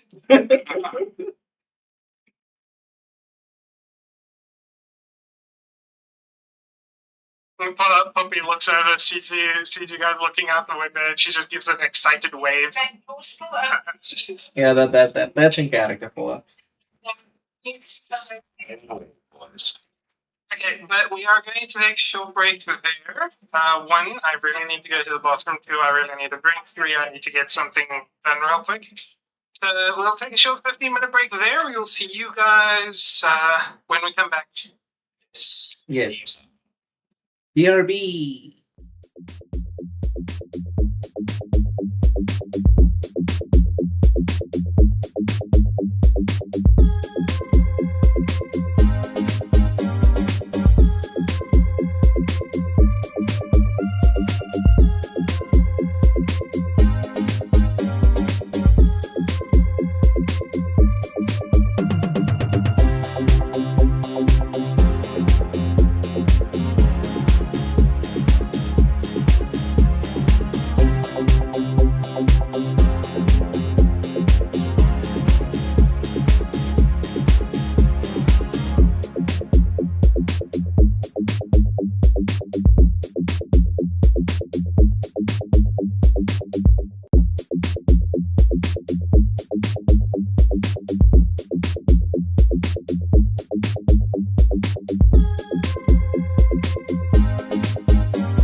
back, folks. I'm continuing to do this from my phone, so if you see my model moving, it's just because people from Discord are speaking. Because Discord on my PC is fucking with me.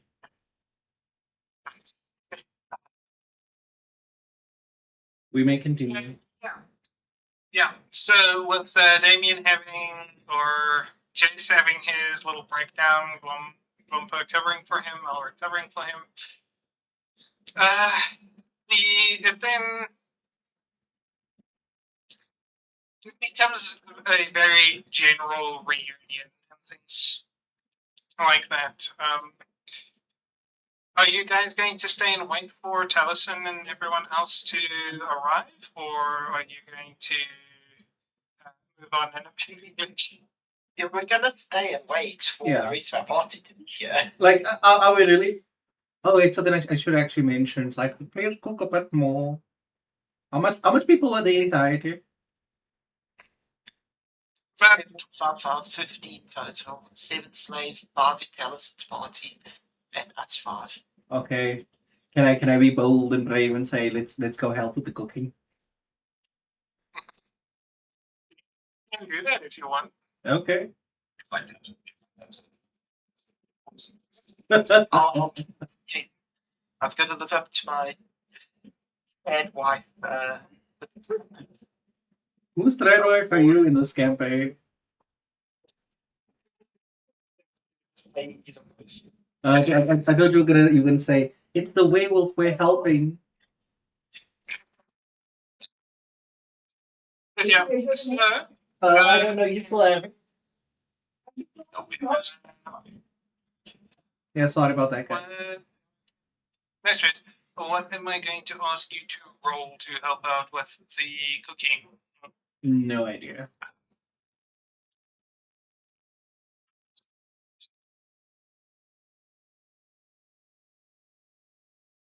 No roll. You guys just help out with the cooking. You interact with the staff, and things go about. Can I listen in on if any of the staff gossip about anything? Because with there only being like 2 actual cooks in the kitchen, there isn't much to gossip about.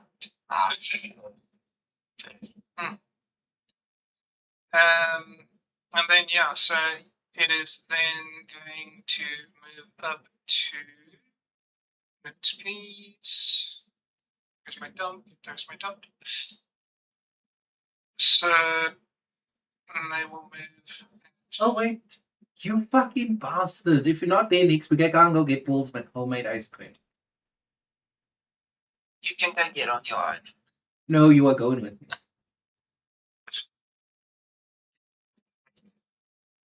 Yeah, no, you'll probably just have to. You'll probably have to just get me extra because that'll be around payday. So at 7 in the evening, with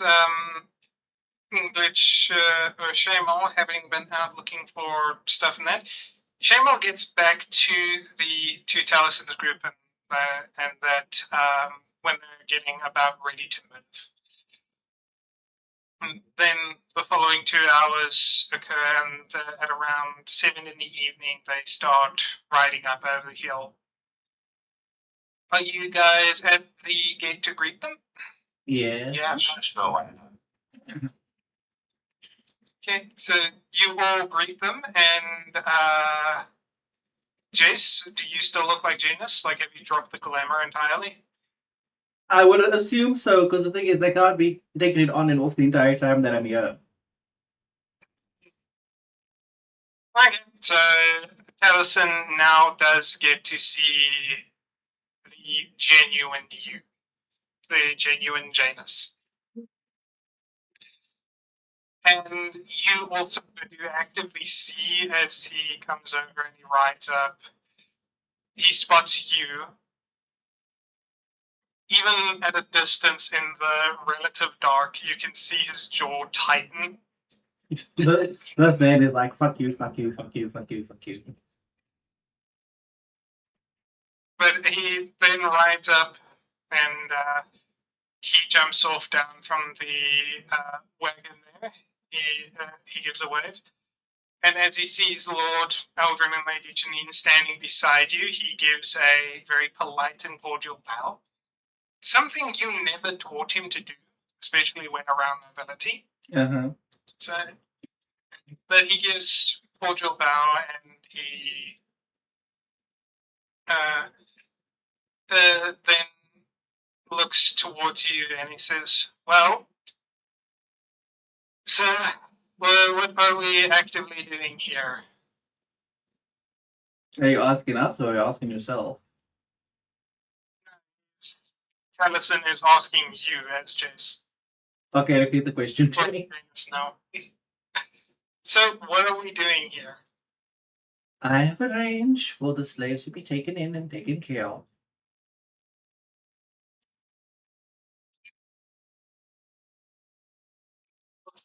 Aldrin, and he says, "Apologies to you, Lord, but is what he say true? Are you willing to take in these people under good conscience and good temperament?" Lord Aldrin then gives a nod and he says, "Yes.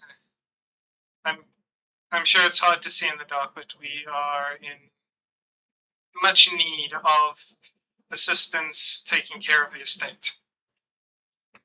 Tennyson nods and you can see his jaw shift slightly. He's not happy, but he gives a little bit of a sigh, and you see him jump up onto the wagon. The only one who can actually hear what he's saying is Shamal, because Shamal has decided to sit on the wagon the entire time. You're the point where I'll smack Taliesin. But I thought you really liked it. He's annoying. Oh, I'm gonna be angry and rude. Oh. But after a short stint, all of the slaves and his party hop off the wagon. They come around, and Taliesin simply holds out a hand to Lord Eldrin, and they shake. And Taliesin does say to him, "I trust these people in your hands. Should any of them speak ill, you will see us again, and I hope never to see this place again." At least, I said, at least stay for dinner before you all leave. You can see Taliesin look at you for a moment. He then again breathes in deeply, and he says, "With all due respect, I would view that as an unwise thing to do." He gives a very cordial bow to Lord Aldrin and Lady Janine, and he says, "Fair winds to you."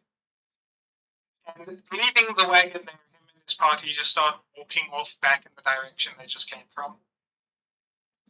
Oh, farewell to them.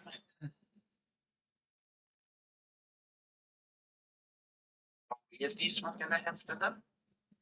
I suppose there's still enough people to enjoy it. Hopefully I get to see him again, but I doubt he'll be all that eager. And as you guys are discussing this, you see them pause halfway down the road. And you just see Taliesin kind of like deflate. Just bend over, like, I'm so done with this. And he turns around and he starts walking back, and the other people start following him. And you can now see, as they're all looking at you, even in the relative dark, you can see Brom's got this big smile on his face. Sid and are looking a little bit concerned towards Taliesin. Wait, if he's smiling, I immediately I'm gonna have the snake come up in front of me. What, with Brom? No, like, because Brom is smiling, and they coming back this way, I'm gonna put the snake between me and Taliesin. Okay. So you do get the animal creeper to step in front of you, and Taliesin comes back, and after a moment he puffs himself up, and he says to Lord Eldrin, "Actually, Lord Eldrin, I would like to make a request of you." Lord Eldrin looks at him for a moment, and he says, "My friend here," and he gestures to Brom, "is rather young, and he has not had the experience of a noble dinner. He would like to learn how to eat at a noble dinner." Again, they will be joining us for dinner after all. They will be joining you guys for dinner. As Lord Eldrin says to him, "I'm always happy to assist and teach noble ways to those eager and willing to learn." And Brom then at this point says to him simply, "And I hope the meat is good." It's an all vegetarian dinner, sorry. I will agree with that.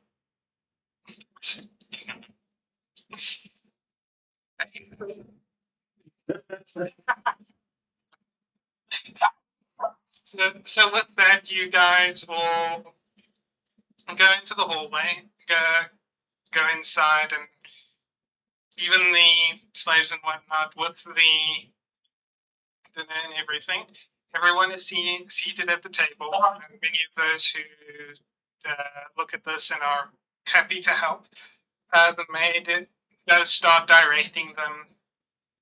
Marissa starts directing them into what they need to do, basically starting their training almost immediately.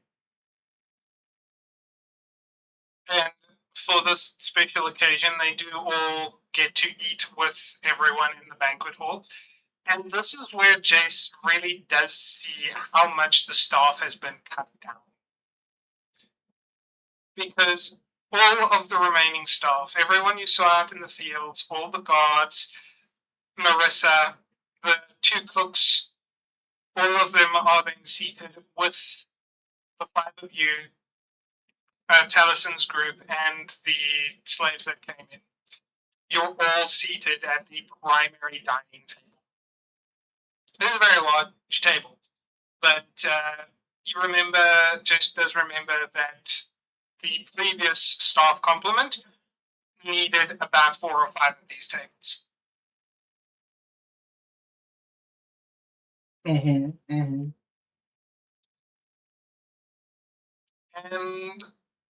with that, the dinner does proceed fairly uneventfully, unless you guys want to hop in and try and talk to people or do anything.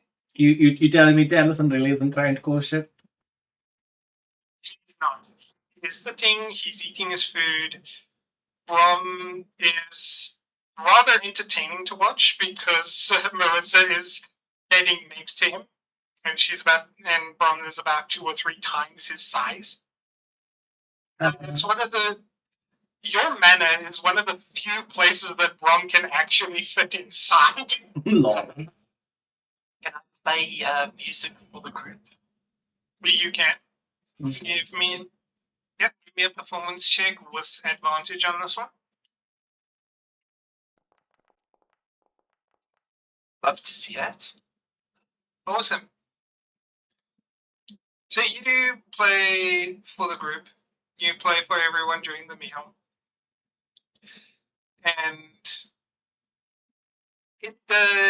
with high emotions and this being a celebration, you do manage to bring a nice sense of calm and entertainment to the whole affair. As I say, Brahma is very entertaining to watch as well, because here is this giant minotaur brute trying to learn the difference between a soup spoon and the other spoons on the table. You don't even know etiquette well enough to know the different kinds of spoons. Yeah. For shame upon you. What was I gonna say now? At some point, since we obviously helped with cooking, would it have been possible for Jace obviously to make foods and desserts that Taliesin would have wanted? make them. Never really had much practice. If you do want to put something that Taliesin would enjoy in the menu and all that kind of thing, you can give me an intelligence check with disadvantage. There's intelligence, where is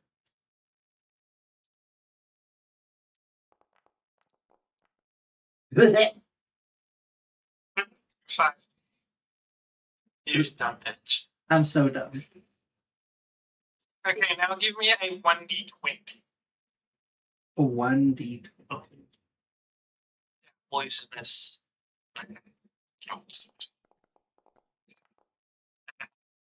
Diarrhea. 18 hours of diarrhea. Okay, so you are lucky enough that one of the cooks does know the dishes that you were trying to get for Taliesin, Yeah. trying to make for him, and he knew how to make them. So Yay. they were added onto the menu for the night. Oh, there's a Hellboy mob And, for Deadlock. Sorry, I got distracted. while Taliesin does get the desserts, he mainly like desserts. As he gets the dessert, he kind of gives you a knowing look, and he doesn't seem too happy about it. But at this point you can see the sort of conflict within him. He sighs and he eats the dessert. Zara next to him. Zara does shoot you a very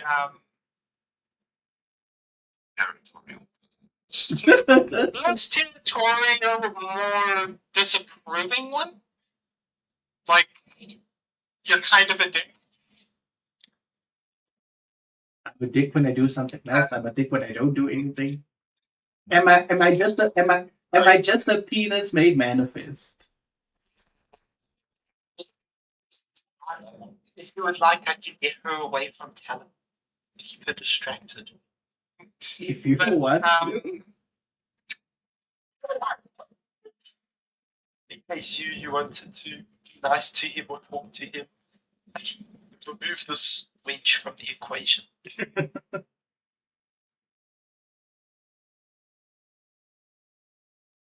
Carry on, But you do see Senna, Brom, Thistle, and everyone else enjoying the evening, and you can see that Taliesin is playing nice for the moment, but he doesn't want to be there. He wants to get out. He wants to get away. And Zara is being more of the anchor for him.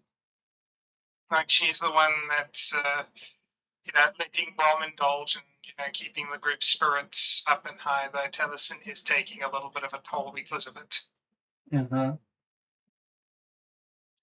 But the rest of the evening does go off without a real hitch. There is a good 4 hours of festivity. And it's now 11 o'clock at night. Lord Eldrin does offer everyone beds for the night, and Jace obviously has his room that they have kept very much as he left it 13 years ago. Damn. Time capsule.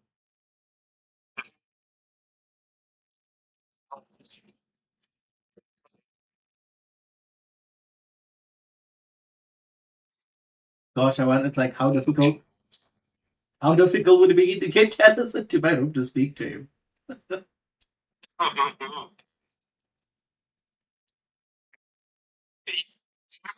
Like, you can only try. Yeah, no, I know I can try, but I have to try away from the redhead.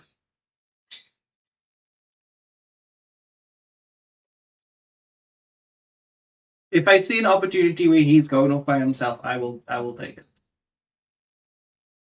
Instead of winding down for the night, and I only need 4 hours of sleep instead of 8, I'm gonna wander around a bit, see who else is up. That's As you the dirty. I don't care. As you do walk around, you do see that Zara herself. Well, this is before everyone kind of like retires and whatnot. So you're wandering around to see who else is up. We'll get to that in a bit. But in the 4 hours of festivity before everyone decides to retire for the night, go to bed, all that kind of thing. Just give me a 1d20. Okay.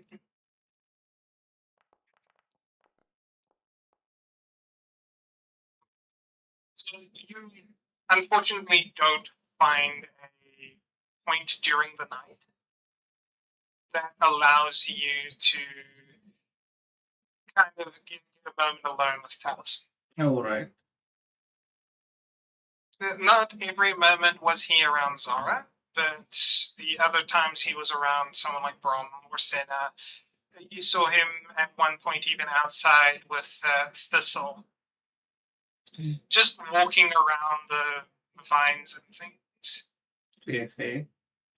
I'll have to enlist the help of Eldrick. Give me a perception check as well. Me and Vespa were just me myself. Just you. Because this is while you are standing and watching Taliesin and Thistle. Oh my fucking god.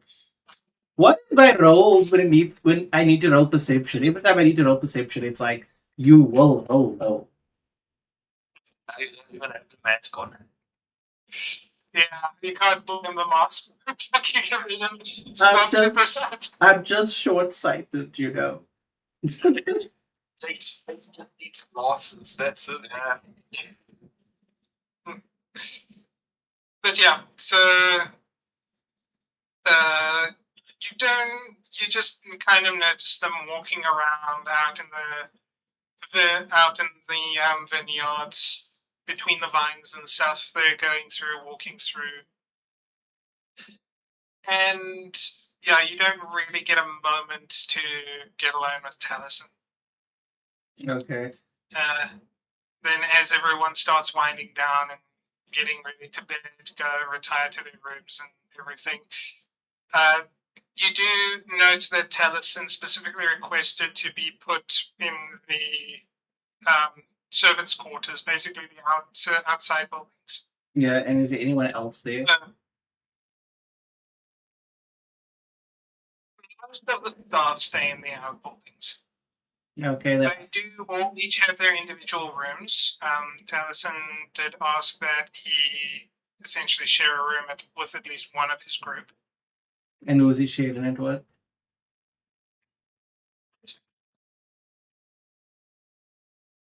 It is actually Senna. Oh wow. That might work to my advantage.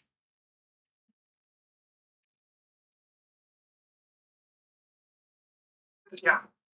With that knowledge, everyone retires. You know, Everyone I'm going to gets that off one. to bed. I'm going to that room. I'm taking Eldrick with me. Okay. So boy. Okay, so you go to the outhouse after everyone's kind of retiring and things like that, and you head up to Talison's room with Alric in tow, and you see these are the. You never spent much time in the servant quarter area, but you see that it is a lot better furnished than you would have expected, and especially far better furnished than you've seen in slave camps and even other like hotel staff rooms and things like that. It's not just the basics. You have areas where they can keep themselves clean, where they can very civilized in terms of needs. And you stand outside Talison's door, and you give a knock. He then opens up, and he looks at you for a moment with just a, "What do you want?" You can guess, but I'd like to talk.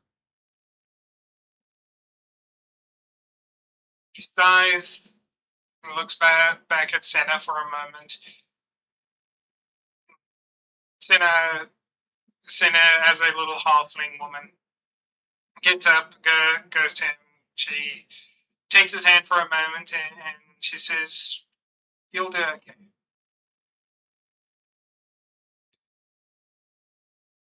He then sighs and rather aggressively he comes out. He grabs you by the collar and starts pulling you along and taking you out. God, this guy. Alric is just kind of left standing there with Senna. Senna smiled at him and said, "He's working through some things." I'm just being manhandled. Traveling with him must be very interesting. Senna gives a shrug and says, "He's not usually this on edge. I guess history will do that to a person." What is Senna's appearance? She is a halfling woman, so she stands at about 3-4 feet tall. She's got short black hair and she is in simple cloth clothing.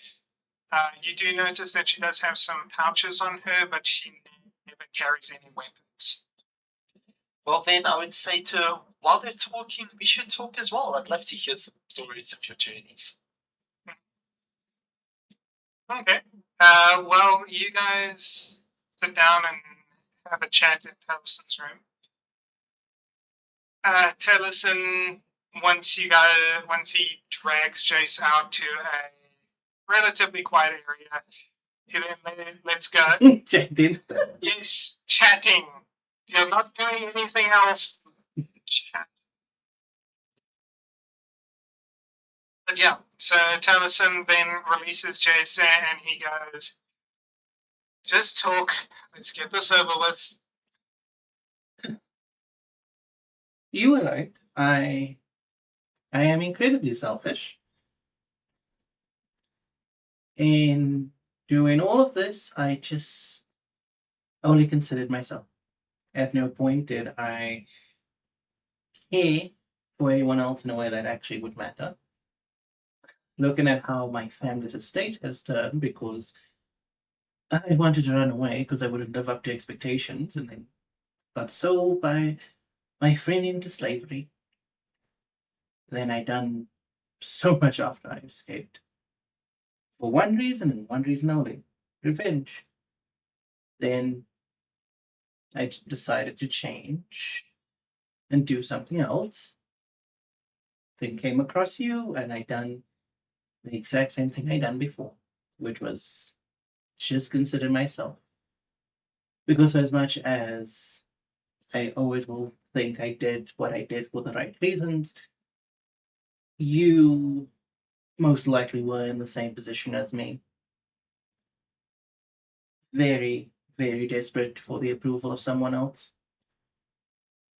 And when you in turn end up disappointing that person, it's not a great feeling. Especially if they betray you. And I know I'll never have your forgiveness. But I would at least just want you to know that I am sorry. And that in all the things that I do regret in my life, that you were not one.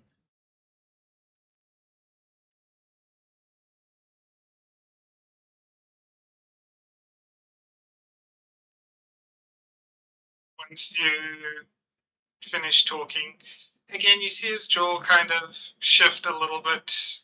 His shoulders, they kind of flex, tense, relax. But as I'll just add this: as Jace finishes, his eyes does get wet, you know, because he might cry again.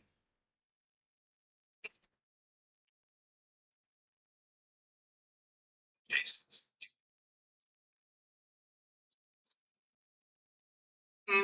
Give me a sec.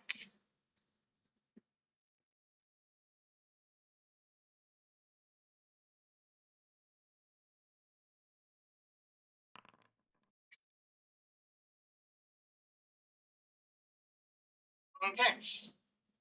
So, in response, Taliesin looks at you and he sees the sort of tears starting to well in Jace's eyes. He pauses for a long moment. He stares at Jace for a bit and he goes, You left me. You left me as a boy in a place I didn't even know where, with nothing but a few coins and what you had taught me. So you'll excuse me if I'm dealing with some of my own shit right now. I completely understand that. He cuts you off by putting his hand up and he says, Just know that we all can change, and it seems you're starting to. So when you figure your shit out, and I've dealt with mine, maybe we can see about whatever is going on here. But until then, all I ask is that you go back to your family, you do whatever it is you need to do, and you leave me the hell out of this until we both got our lives sorted. And at this point, he then gives you a pat on the shoulder, and he walks past you to go back inside. Just very quick. And again, you can tell he's also like swelling with emotion at this point. But he simply goes inside, not really giving you a chance to speak. Now we cut to Eldrick. With Elric having stepped inside the room with Senna, she says, So, what do you want to hear about? I'm back. I would ask her, how long have you been traveling with Taliesin? What kind of man is he? Just a few months at this point. He's quite confident.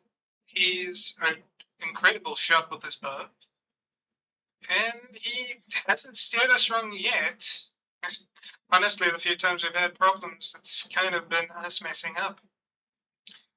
Well, someone as beautiful as you, I doubt you miss up. Oh my god. She gives a polite laugh. And she says, Trust me, the novice tends to mess up more than anyone else.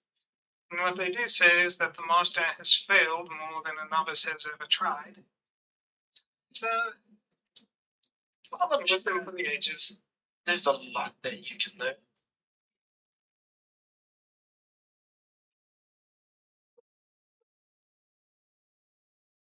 We'd ask her, what is your specialty when it comes to fighting? She says, I'm a hand-to-hand sort of fighter, sort of brawler. I tend to help Brom out quite a bit. Yeah, but I'm not even offered to teach her something.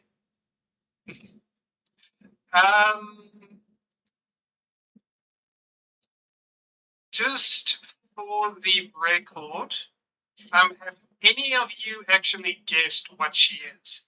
Yes. You said she's a halfling. Yeah, halfling. No, I'm not talking race. I'm talking kind of fighting style.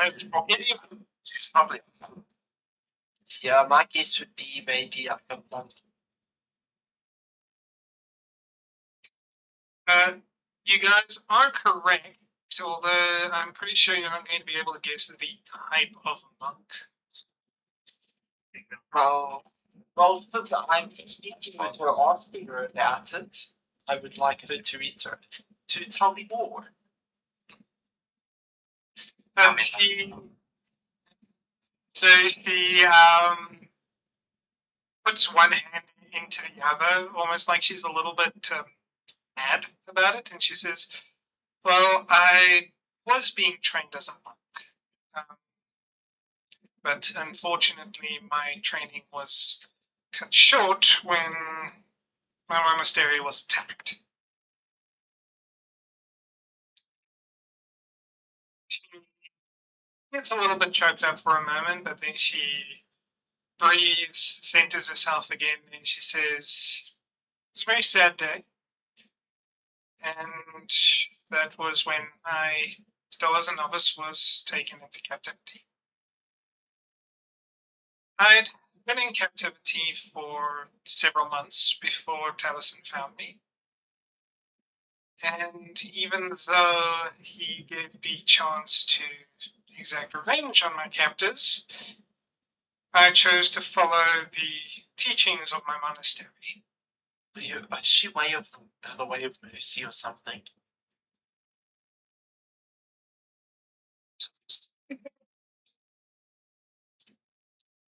I ask her what were your teachings then? She looks down and says, "I can't even remember the name at this point. Although it hasn't been years, it feels like an entire lifetime ago. And, well, I didn't really learn much. I was more rebellious than I should have been."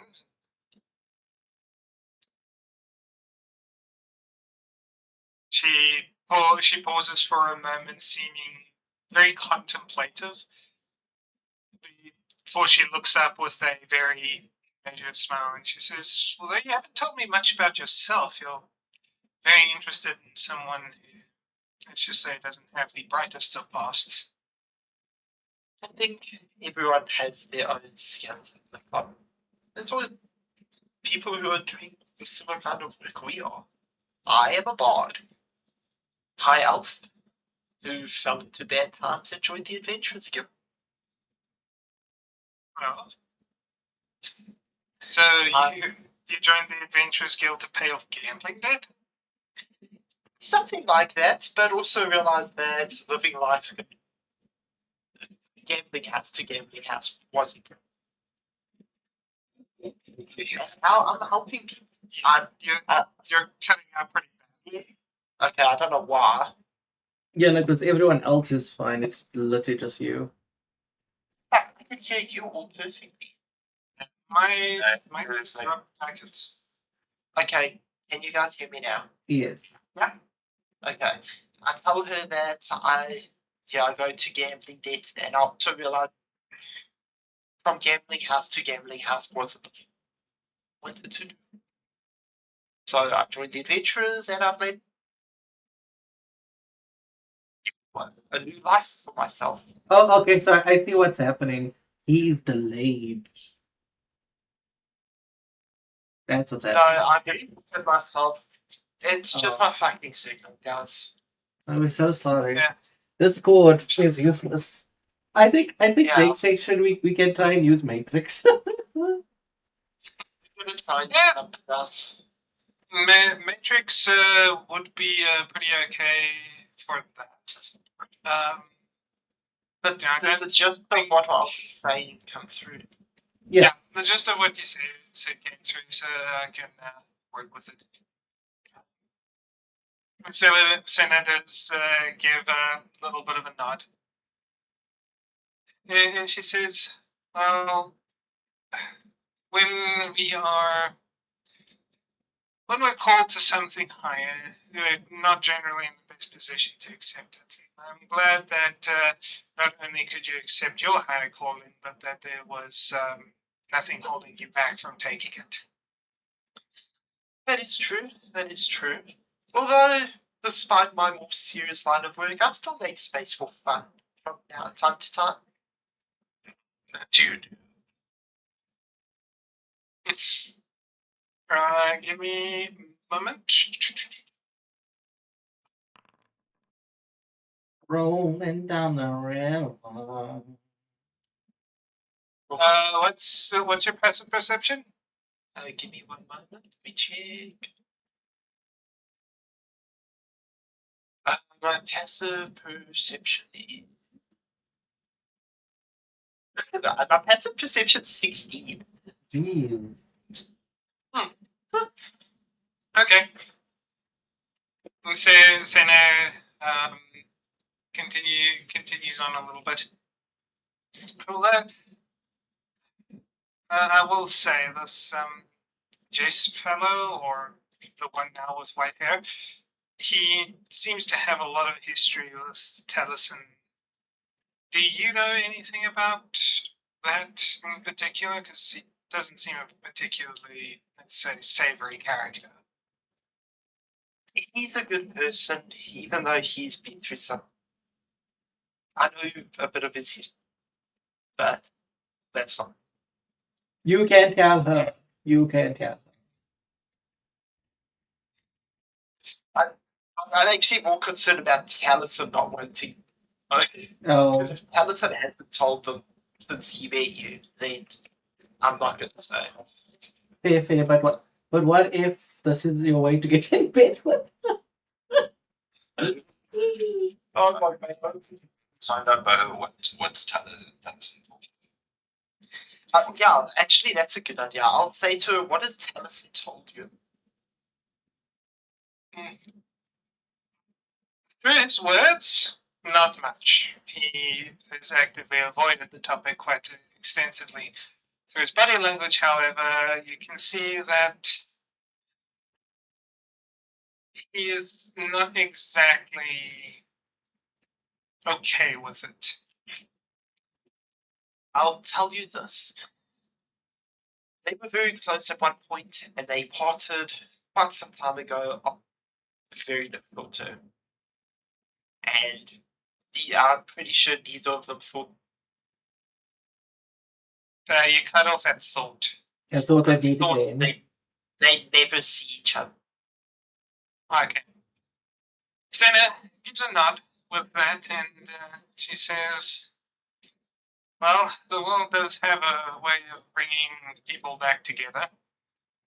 Just hope it doesn't go too wrong in ways. And then you see, and then you hear the boots thumping down the hallway. And then you hear Taliesin's voice call out, so what are you doing over there? And as you look to the doorway, you just see this white lion's head looking through the door at both you and Senna. I'll give her a friendly wave, and I'll stand up to leave. And I'll say to Senna, well, the world has ways of bringing. And I will leave. Okay. As you leave, you walk past and you see Taliesin coming down the corridor. I'll give him a polite nod and say, I hope that all went well. He doesn't say anything, he just gives you a single pat on the shoulder as you walk past, and he disappears into the room. And from inside, you hear sniffling. I don't think Thistle would let me stick around. You do see Thistle just sit outside of the door at that point looking at you. You can roll insight if you want. Yeah, I'm gonna roll insight. If I can roll something, I will roll something. Oh, but you get a do-over. On this one, I will say no. What you can tell from the lion's posture is they are neither aggressive or defensive. They're just kind of chilling. Yeah, they're just kind of chilling. Just sitting there watching you go. I'll look for Jace to meet up with him. Well, you do find Jace outside of the area there. Did your discussion go well? It went somewhere. I was told that I should show myself again at a point where, and I quote, I have my shit together, he has his shit together, and we can figure out whatever the fuck is happening here. Well, you have upgraded from him never wanting to see you again to him being willing to see you again. I suppose so. No, Daisy, don't go. Case's mysterious cat just appears and vomits. Oh, no. She jumped onto my lap, and then I wanted to turn her face towards me. Then she's like, she could sense it, and then she just like jumped. I don't know, it was a very just sitting under a tree busy looking at you. Yeah, no. Vesper's just nearby. Well, first of all, why the fuck is he in a tree?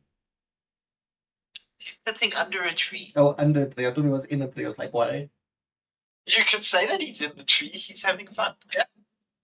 He's sitting on a branch in the tree, just looking down at the two of you now.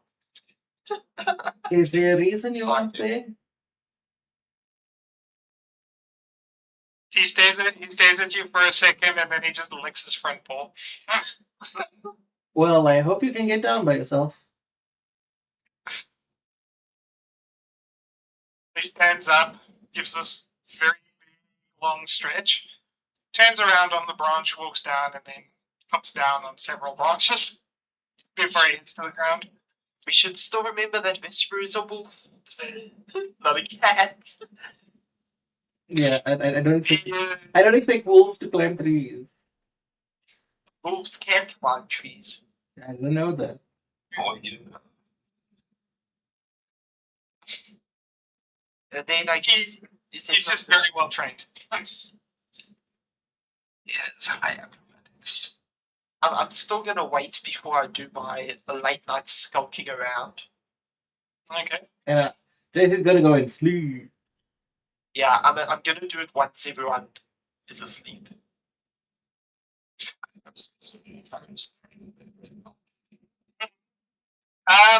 This one is for glitch. Can you give me a perception check with disadvantage? What did you do? What did you do? Yes. 17. Okay, so you're lying in one of the rooms in the main house. Okay? Lying in your room, busy sleeping. After the long day of activities and celebrations, all that kind of thing, the good food. And rather suddenly you feel a presence in the room with you. You can't tell if one of the demons had actively alerted them to you, but you do wake up, and as you lift your head, you see the two. 1 second. I need to check notes on something.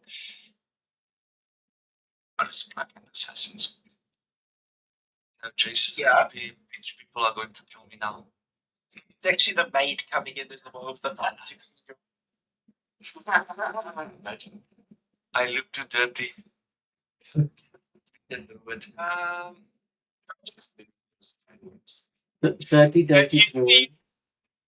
You see two very deep green eyes shining in the darkness, busy looking at you.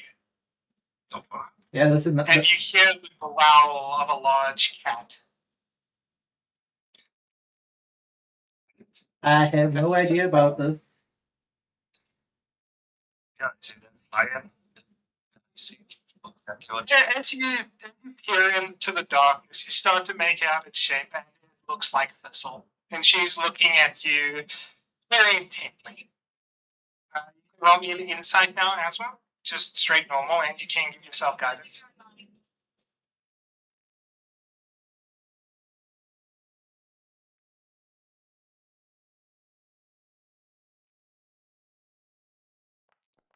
Oh wait, I meant to add that you can roll insight with advantage on this one because you are technically a druid. So you can just roll a second dice and we take the higher of the two. fuck, I don't even know if he needs to roll another one. Okay, well that settles that. So with your 23, as you look at Thistle, you can tell through this large cat's body language that there is interest, there is intrigue. it's curious about you. You can also tell that there is an intelligence behind those eyes that is not animalistic.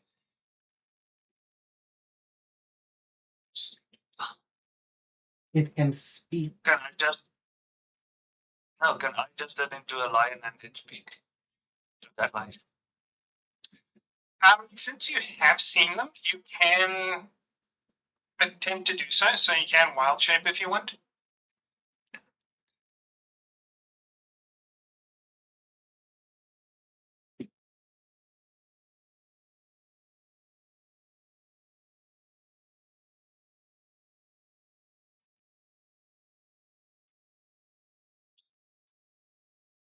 You just have to use the resource for it, really. You don't actually need to do the transform.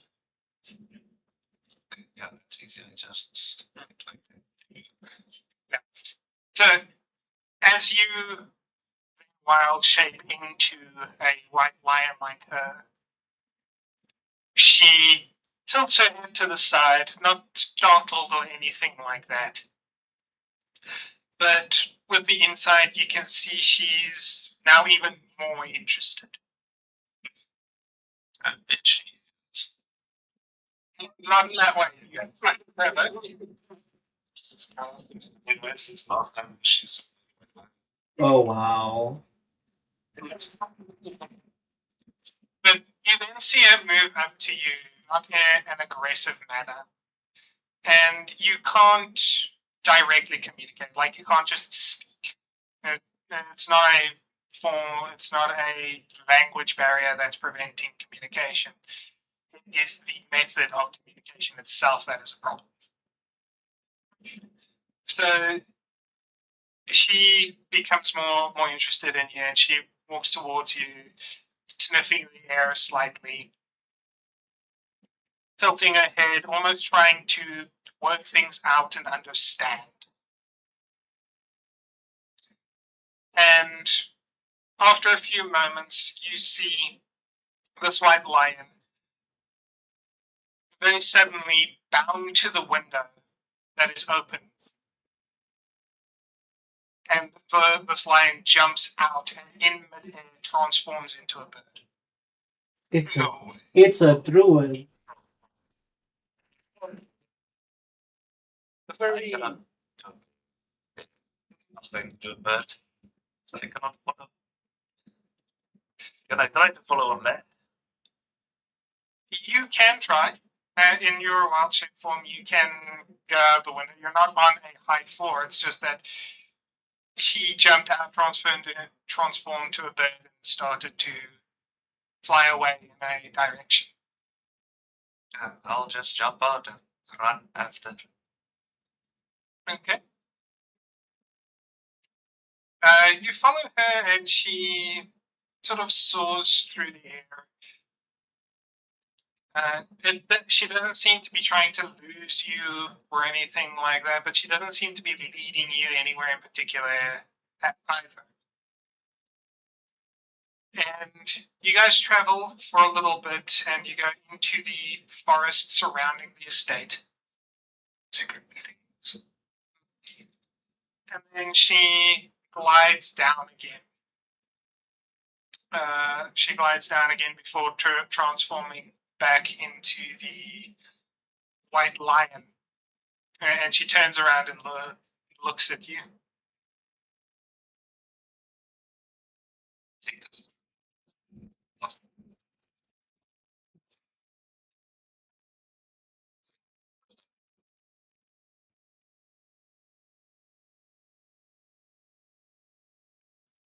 Let you can finish her. I believe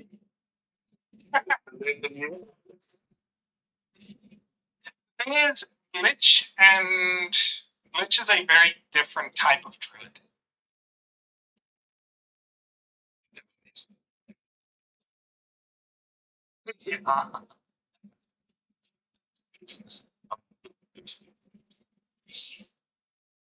So yeah, Glitch, what do you do? Because she's now just kind of looking at you and staring at you. waiting for you to do something. I feel out if she needs help, if she wants to get back to normal form. You don't even really need to roll for that. What you do need to roll for me, though, is you're not a formally trained druid. Like, you haven't spent your time with druids to learn druid craft and things like that. So you can't roll a history to remember. I'll ask you to roll a wisdom to try and intuit this out. Wisdom. Yeah.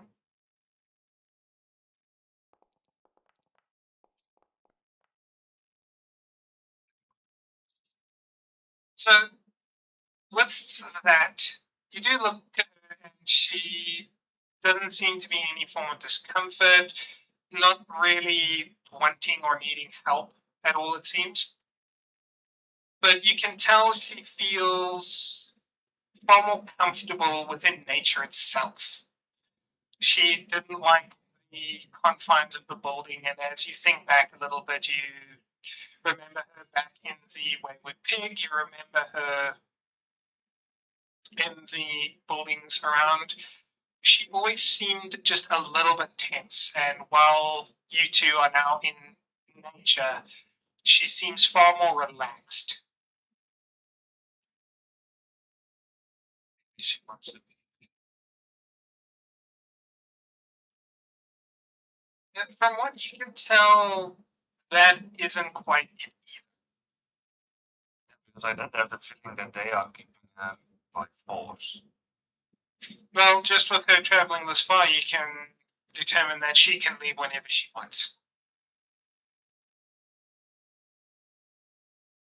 That's a pretty easy one to call out. So she, from what you can tell, he is willingly traveling with Taliesin and his group. But you can see that she is far more comfortable within nature itself.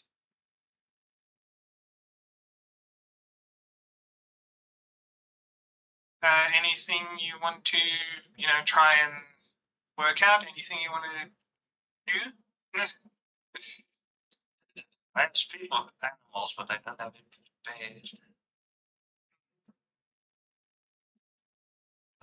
No idea. Well, she can clearly understand you if you're speaking in English if it's a druid, but She can understand. yeah, so like wild shift back into your regular form and just speak to her. Maybe and get some communication.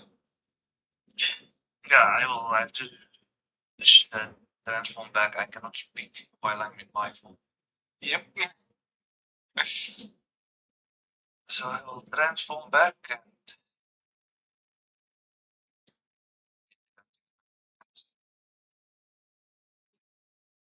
As you transform back into your form, into the form of Shamal, she then changes from a sort of movable position. She then brings her haunches in and sits down on the ground there looking up at you.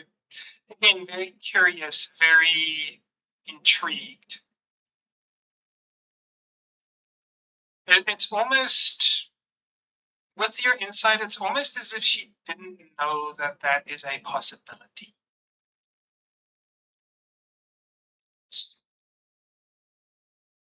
I would paint that without permission. Let's say.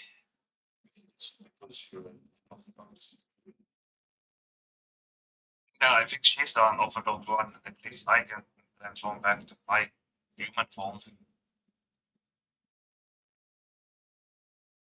Maybe you can show her how to. We're not even sure if she's a druid. You should ask. Yeah, it's total nod if she is yes or no. Yeah, I would say, can you understand me if I speak normally? You ask her, do you understand me? And she nods her head.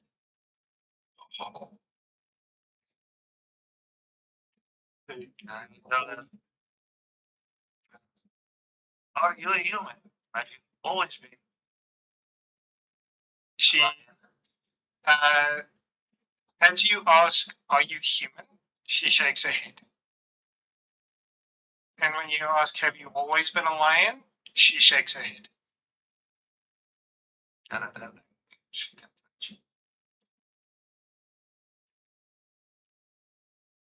Have you always had the ability to transform to different animals? She nods her head.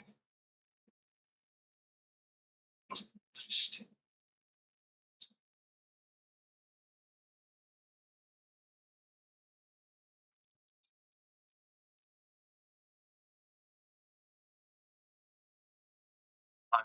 I don't know, but I don't. He's a son druid that's like she said, lost in the source. Are you a druid of any kind? Any druid village? She, at that question, she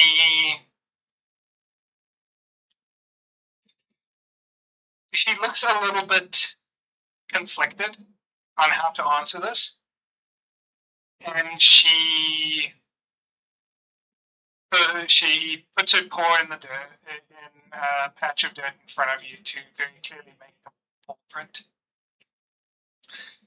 And she draws a circle around it before she uses her claw to draw a cross over.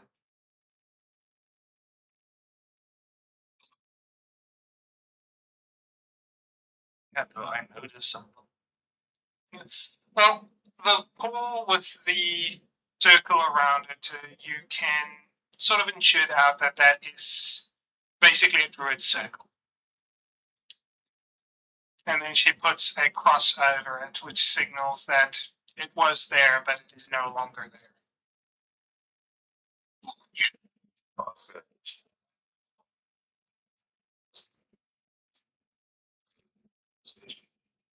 I would first ask, did you have a master or a companion that was a druid? She nods her head for a moment, and in the dirt, she draws a very basic skull.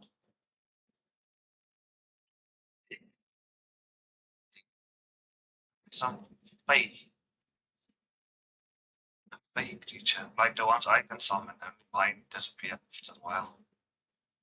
Okay, then I would ask her, can you transform into any humanoid?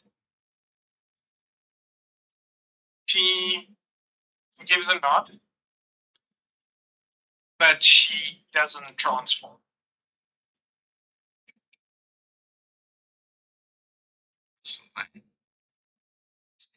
And she just doesn't want to.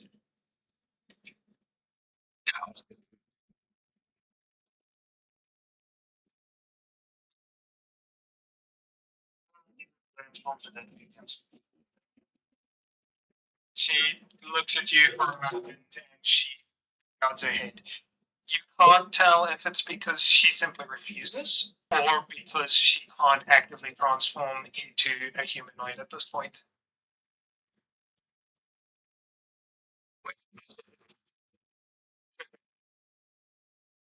Well, shukra.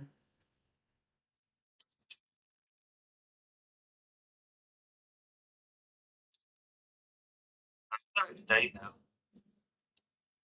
You should ask. I would tell her, are you good?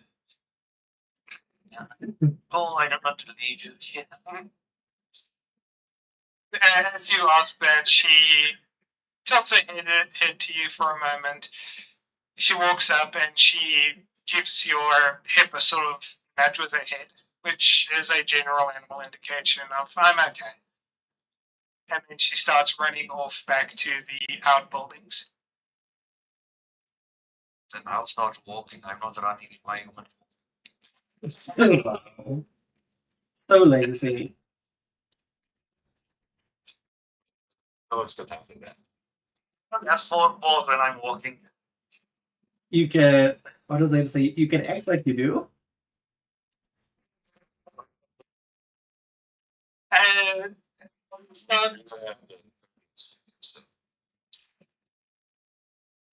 as you start walking back, you hear the voice of, I believe it's Kazakhs.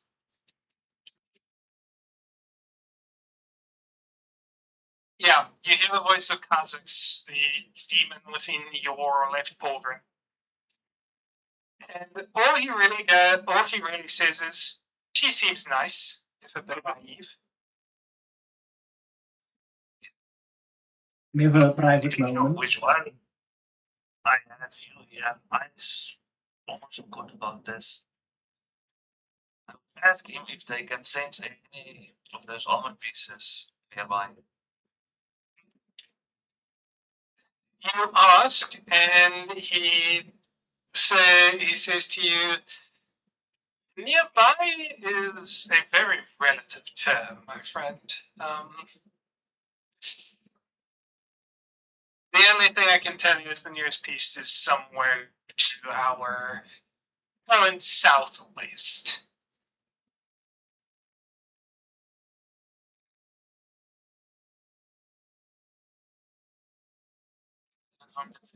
Like somewhere in the town.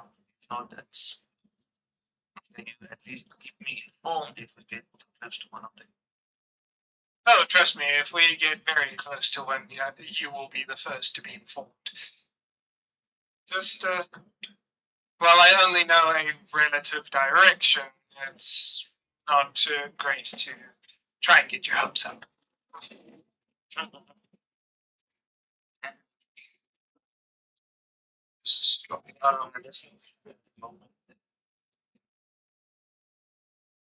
Yes, and well, I'll say this as much: if you need mine or Velikut's power, please feel free to call. Honestly, we're feeling a little bit underutilized right now.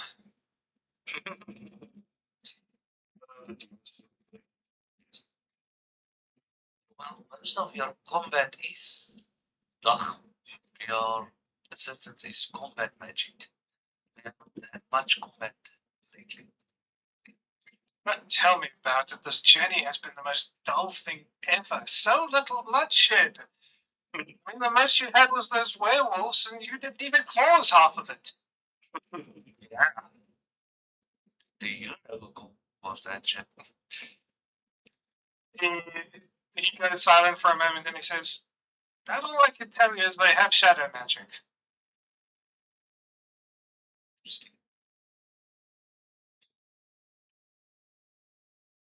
But anyway, back off to bed with you. You as a mortal need your rest. It will haunt your dreams. I might throw a bit of a few succubuses into the dreamscape this evening if you so desire, but that is entirely up to you. Should I do something for gold though? I was about to say, I could throw some Elric's away. Yeah. Oh, some money. You then hear Valakut's very deep voice call to you, and you say, "That elf doesn't deserve the sweet flesh of succubi." Hey, just for a fuck up, if you want.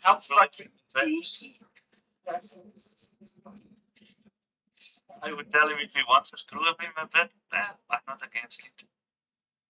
Imagine, like a fucking something like that. They can't handle the elven charm. Do you have more charm than a succubus? I absolutely do. Jace, where are your parents' quarters? Leave my parents alone. I was just thinking if they have any marriage troubles, I can help.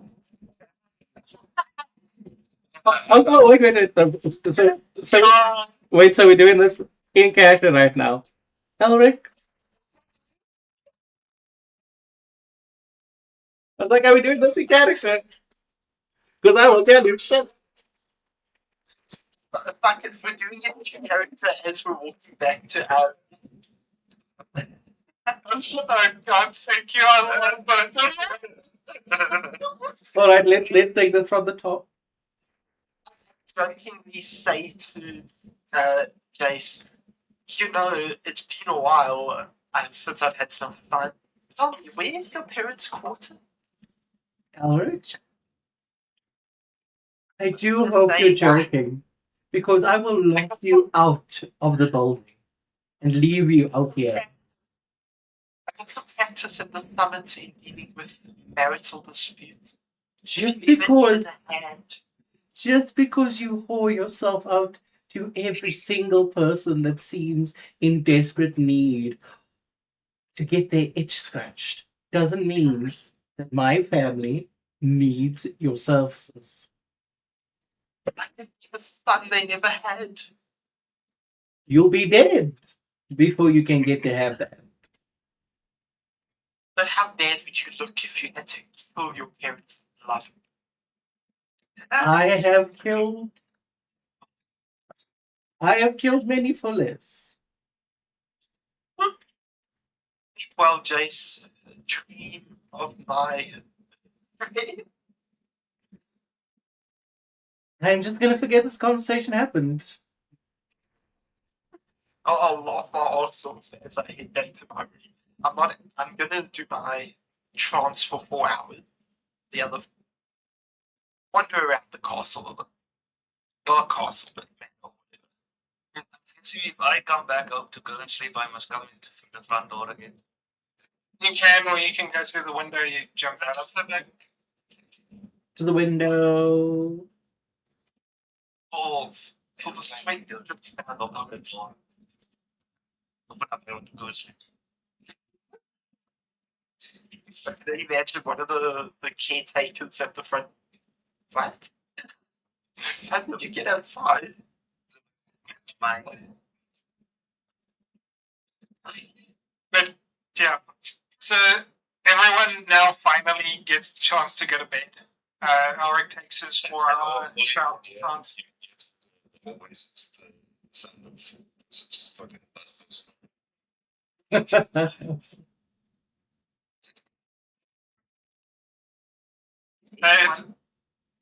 It's better than the nighttime guards hearing fucking Brom song.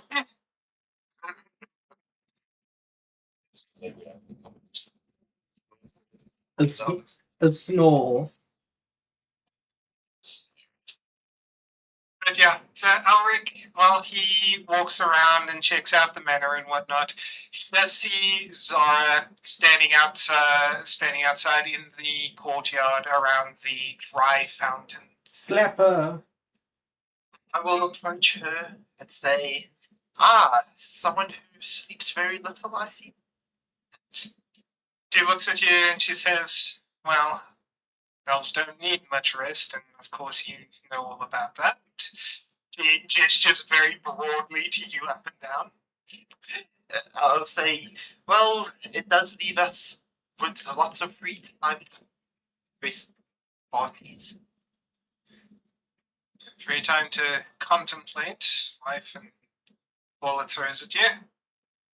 Sadly, there's often much to contemplate. Well, I haven't had much of a chance to speak with you, have I? I thought you would have enjoyed eavesdropping more. But if you wish to speak, I'm sure we can strike up a conversation. Lol. You can only learn so much about a person through eavesdropping. Sometimes, Barry. I see you've been travelling with Taliesin for protective of him. Allison's helped everyone in our group out quite considerably. And although he is a stronger individual, he is still but a mortal man. And he has his demons, so to speak, like your friend who has literal demons. That's bitch. That's bitch. When it comes to someone having personal demons, I'm afraid we have our own experience with that with Jace. But we seem to be doing quite well. Just throwing me under the bus here.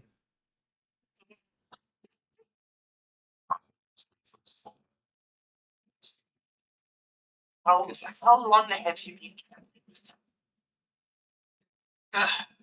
To Taliesin, I'd say it's getting close to a year now. Quite a bit longer than your halfling compatriot. Senna we only found later. I was the first one that Taliesin managed to free. I assume in similar circumstances. Similar is the word, but let's just say that Senna had it far worse than I did. I think Brom had it the easiest because he was useful from the get-go, where the rest of us, myself, Senna, and Thistle, were a lot more rebellious and combative. I feel as though it might be quite difficult to break down someone such a. Flirtation never ends.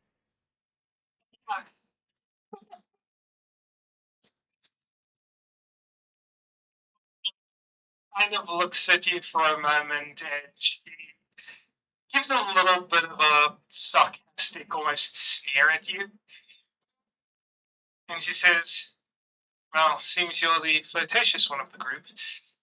I hope I don't catch something from just shaking your hand." Oh, You know, I've always been one for a challenge, but didn't need you to come across so horribly. I'm not flirtatious. It's not my fault if you perceive that as flirt.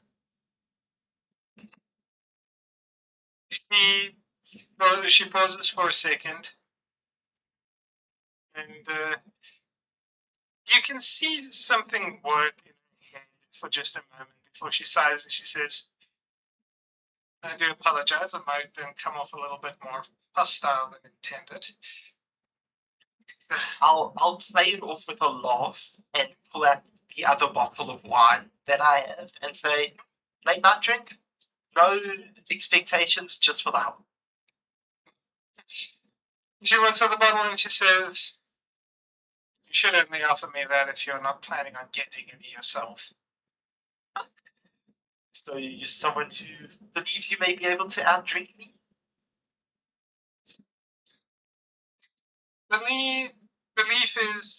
Belief requires that you don't have prior evidence to support it.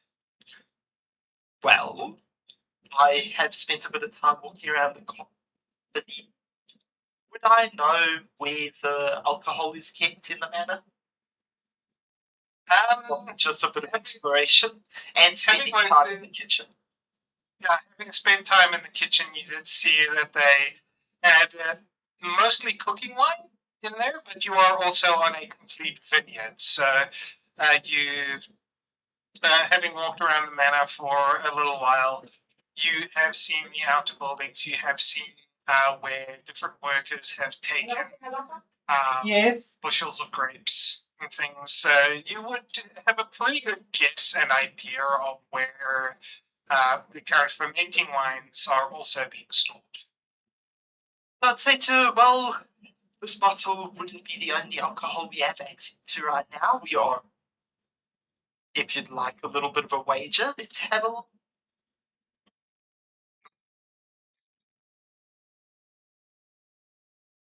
He looks at you for a moment. And this one I'm actually going to need to make a roll for. Rolling down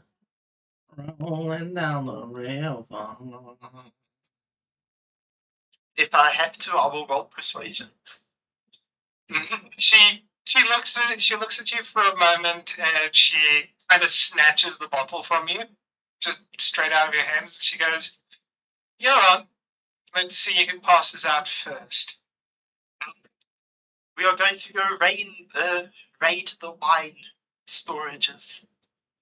I hope I come across you in the dead of morning.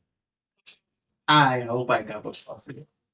Well, this depends. So, we now have an impromptu drinking game going on. The wager has not been set, but okay, so this is how it's going to work. You're going to roll Constitution saves. and on the third fail, you pass out. Okay. I can do that. Make sure my 3 fails, and I assume she will be doing the same. Yes, you will be doing the same. I just need to check something. And we need all the roles to be public. They will be. They will be.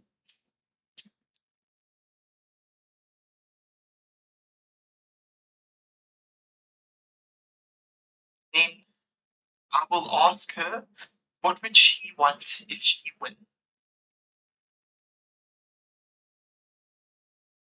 Just 1 second. Okay, so I am going to have to make a note for this. It's just going to go into the dump.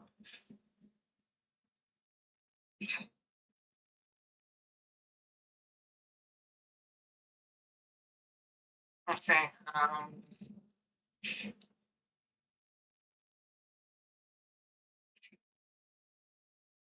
Not too much of a hangover. Still need to talk about it. She's not happy when they leave and go back on the journey. Okay. So how this is going to work is it's going to be a scaling DC. I'm only going to tell you who makes the save and who doesn't. When you make the save, you don't move to the next stage. That's why it's 3 fails. So on the first fail, you're going to be tipsy. On the second fail, you're going to be drunk. And then on the third fail, you're blackout drunk. Okay. So, and yeah. You ask her, what does she want if she wins? She looks at Alric for a moment and she says, how's about a favor? Just slow it. Please slow down. Hi, Coulter. Sorry for the audio. Unfortunately, Discord is fucking with us, so everything's coming through my phone right now. You can continue.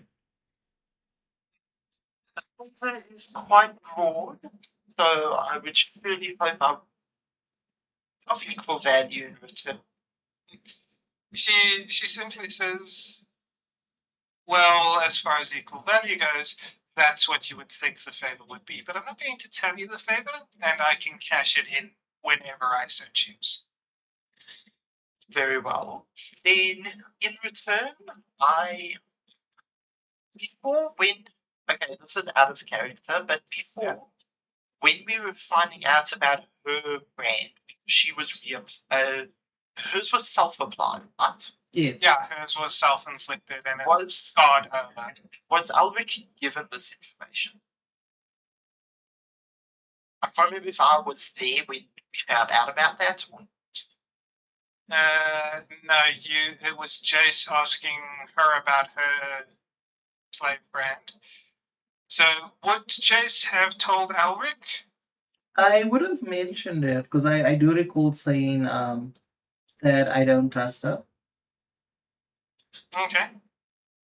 Then, in return, if I win, you tell me about how you actually acquired that brand. As you mention what the actual wager is. I don't want to drink no Get more. it here. Well, she looks a little bit hesitant, but she says, fine, I'm not going to lose anyway. Very well. Then the game is on. Believe in the heart of the dice. Who rolls first? So, you both roll because you both take drinks at the same time. So both of you roll just normal Constitution saving throws. Make her rolls public. Yes. Yeah, I will. Oh my god. Reveal to you. Oh, Alcoholic. Natural. I first take the first drink gracefully. You both do. You both kind of take the first drink, put it down. Neither of you seem the worse for wear. And I would like to specify that while we're doing this, Ulrich is being very flirtatious. Of course. Zara is not returning the flirtation. Yeet. Well, like this, like cutting down your Roll Constitution save again.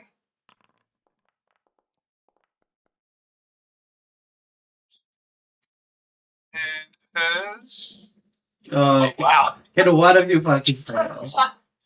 Like I am in a losing battle here. Yeah, Yep. no. The thing So, is, if I was drinking, it would be a better chance because my constitution is something. yeah, so you both make it again. You're not really feeling anything at this point. She gives you a smile and she says, "Something tells me that I might have the upper hand in this." And she swirls the next drink. I have never been one to back down from a challenge, even if it's one I came up with. Oh god. Oh no!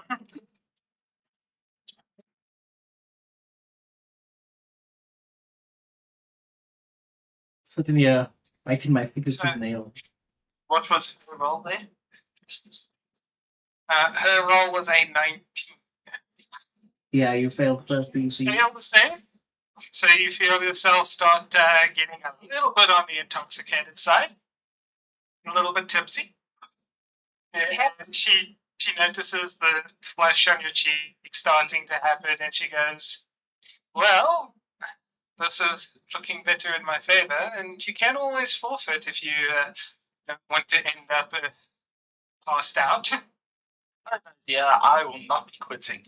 Also, while we are doing this playful banter, I would like to use cutting words to expend the use of my bardic inspiration, so that the next time we take our drink, I want to deduct a 1d8 from her roll. Okay. So next roll.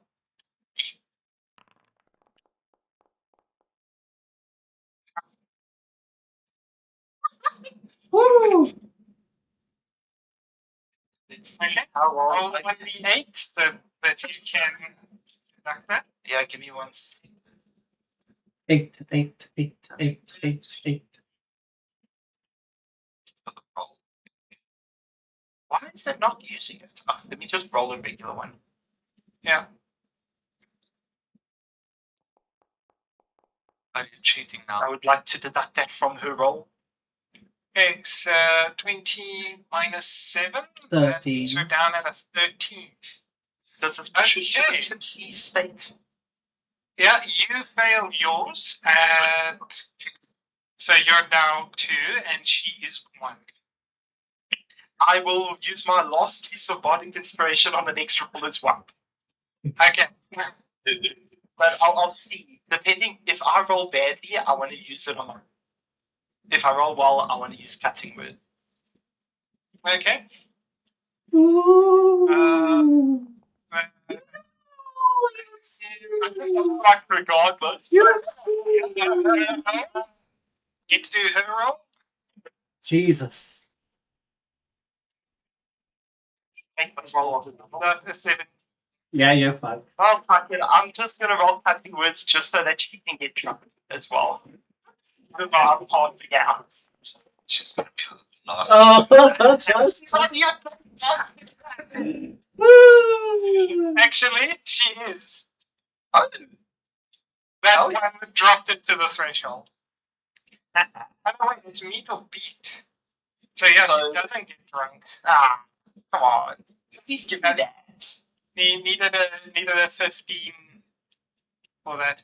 So how this works behind the scenes is for the first drink it was a DC of 8, and every subsequent drink increased the DC to beat by 2.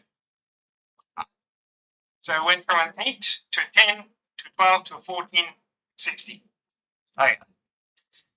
Can I at least try and roll something so that I gracefully pass out instead of Andy pass out?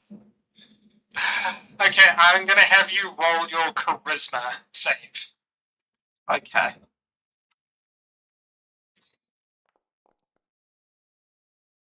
Hang on with my fucking roll. Wait. You have something called never tell me the odds. Holy shit, yes, I do. So, just for this one, with never tell me the odds, what I'm going to do with this is I'm going to reduce your failure by 1. So you guys have another round in you. We believe you. We believe in you. Don't disappoint. Is it okay? Is the DC going up, right? Yeah, DC has to go from 16 to 18 for this. You can do it. You But can if I do pass it. out, it's okay. You I'm can really- do it. No. No. It's not as bad as Probably like it's another bardic experience. Do you have any more left? You see, when I'm using my cutting words, it doesn't reduce. So I had 3, I've used 2. I should have 1. You've got 1 more. You can use it to buff your own score. Okay, You so need to get 18 to beat. so a 18 3, please. A 3 or 3. above. Yeah, give me a second. Let me just do her roll. Nice.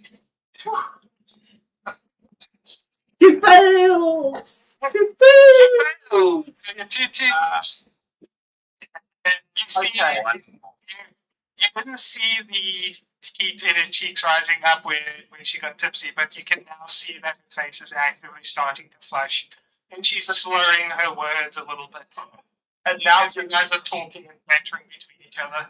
I'm going to be playful with her and say, most likely we're both going to find ourselves uncle.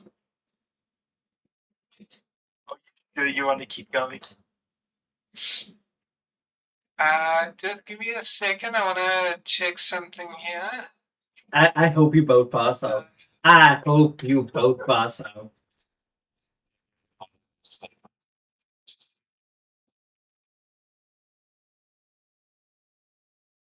Me judging from a Okay, distance. Yes. Okay, but she looks at you and in her drunken state, she just slurs out the words. So she goes, just take the drink. I'm going to take the drink. And we are going to see. You can do it. You can do it. You can do it. Yes, yes, yes. Yes. She makes it too. Wow. Jesus. Wow. But she is now over 20. Yeah, no, you're Yeah, both of you I are have fine. to roll a nat. I literally have to roll a nat 20. If she rolls lower than 18, you're good. You're both passing out. But I'm passing out. Gentlemen, I'm passing out. Both of She you. holds up to the next drink. The literal bottle stood around you guys at this point. Narratively speaking, elves are more resistant to alcohol, so you guys have been drinking literal bottles. I hope you're Oh, replacing why? this shit. I will say to her, I bet you didn't think I would be able to keep up with you so well. She looks at you and she gives a sly smile and she says, I do have to say I am impressed. I tend to have that stick from people. As you say that, she gives a little bit of a chuckle and she says, but let's face it, a pretty face like yours can only work for so long. Well, let's see who puts your money where your mouth is. And take another drink. Drink? Come on, both failing, both failing, both failing, both failing. Yes. So, is this a tie, or how we say something? For the moment, it is a tie. But you guys, as you take this final drink, you see Zara look at you for a few moments and she says, I need to use the bathroom. And she goes to step up off of the little chair in this dark, dank room in this wine cellar. She takes a single step and then just falls flat flats onto the ground. Okay, can I do something nice? In my drunken state, I'm on the verge of passing out. Can I at least catch her? You manage to catch her, but then she just collapses on top of you as you collapse as well, and you guys will be found. It's with Zara and your arms wrapped around her, both of you fully clothed and passed out on the floor. Rolling a 1d20. I want to find him. Don't let me I want to find him. Oh, now I get the 20. Now I get the 20. It goes as good for you as you possibly can. So, with that, Jason, I'm going to ask you to roll me a 1d20 now because you actually have the desire for this. That net 20 was there. It wanted me so badly. You are not the one to find them. No! I wanted to be the one. I can give So, it 3 pounds. are you sure about that? Let me be the one to find us. Why not? Okay. But this has to come with the assumption that Jace is going to go and have a drink first thing in the morning. Okay. I'll do this. So, when morning comes, 8 hours from the, 4 more hours, 1, 2, 3, 4, at 7 o'clock in the morning, Jace and Glitch come down to the kitchen to find, the slaves that have been hired. Some of them are working in the kitchen. There's now 2 new people in there, and the cooks are working with them. And the one cook looks towards Jason, and they say, Master Janus, I'm so sorry to trouble you with you having just returned home and spent the night. I do hope you slept well, but can you please go out to the wine cellar and bring us for the morning meal? Bring us 2 bottles. It's not a problem. And Glitch, wanting to assist, goes with Jace as well. Do we wake up before they get there? Or are we only going to wait before? You do not wake up before they get there. No, we are drunk. Yeah. And as I say, as Jace and Glitch get to the wine cellar door and they open it up, the morning sun beams in from the outside. And just seeing Alric and Zara lying there with Zara on top of Alric. Passed out drunk with about 20 or 30 different wine bottles just scattered around the floor, all empty. As I step in, I'm just like, what am I more upset about, the scene or the wastage of my family's product? Shamal, please go and fetch me a bucket of water. Cold as you can possibly find. Never spell create or destroy water. Just Oh, it. all right. So simply, well, that's wonderful. Let me grab the wine and you can do your work. And all that, you know what you do? Please cast it at like 2nd level.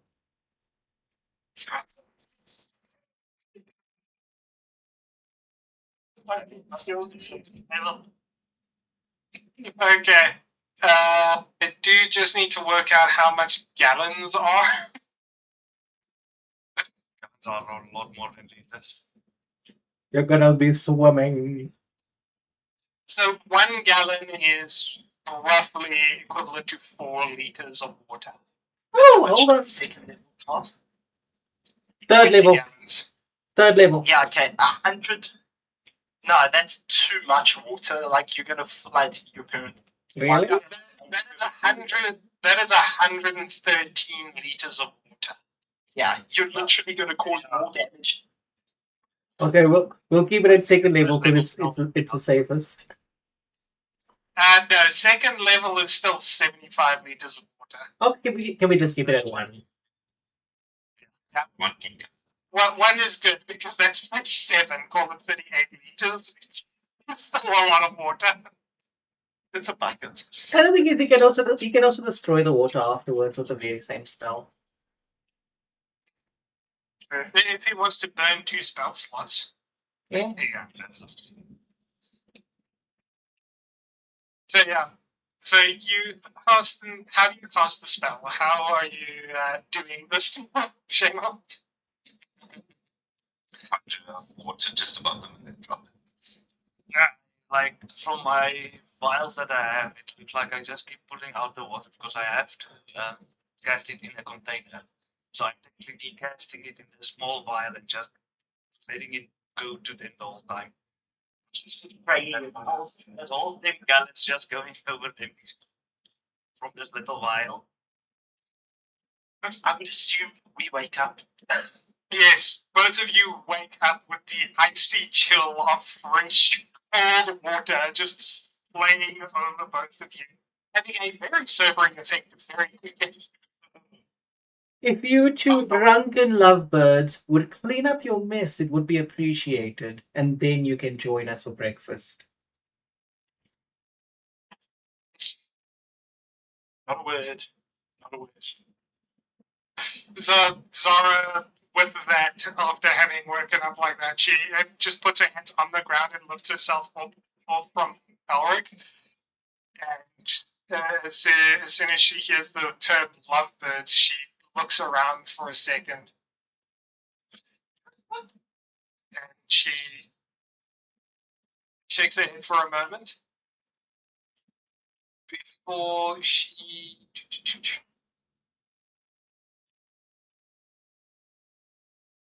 How does she react? Hey, I rolled a 20. This has got to go as well as possible. For her, this is a charisma saving throw. See how she reacts. Hey, she got a 16. So.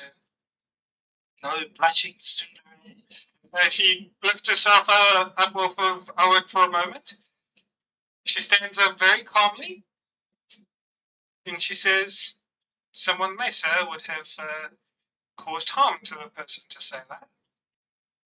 Before she utters some magical words with some hand gestures, and both herself and Alric are then made completely dry. Thank her for that, because otherwise I was going to have to use someone to cook mine. But as I said before, you are going to clean up this mess. For that. My staff didn't drink about 20 to 35 bottles of wine, did they?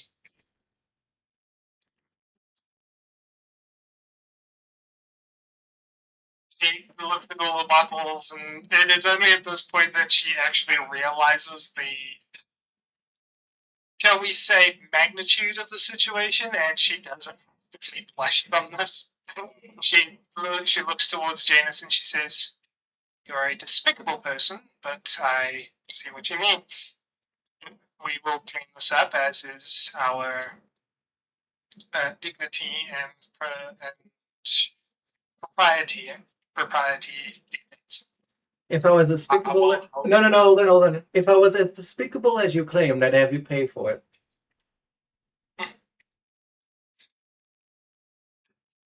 She turns around for a moment and she starts calculating the amount of money that would cost. She says, "I could just about do that." I would tap her on the back and say, "Don't you dare even come. This isn't even technically his one." You say this out loud. Whose name is on those bottles? Don't make me be mean. Don't make me be mean.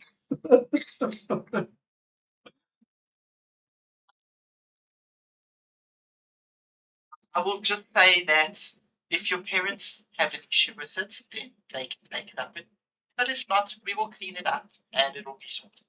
It wasn't like I was gonna mention this to anyone. Knowing you would hold it over so you could. Not really. The only person that could hold it over is her. Yeah, you cut out there. No, I was saying I wouldn't hold it over you. The only one I could hold it over is her. The only one. That's where it cut off. The only one. Okay, so I can't hold it over Elric. I can hold it over Senna, Zara, whatever. Yeah, that's the one.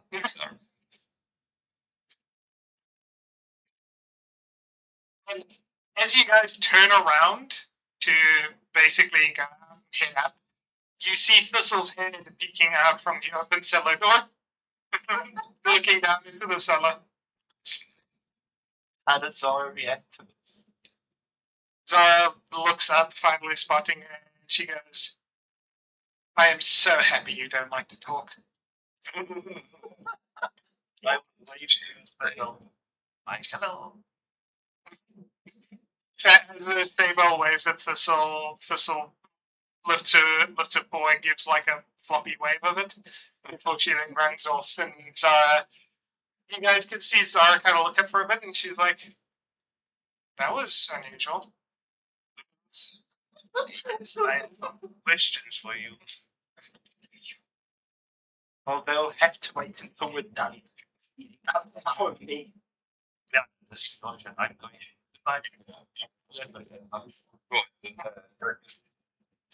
Okay, we're approaching end of time. We've gone over time for the moment. I have a question. Does anyone, we are going to fast track this a little bit.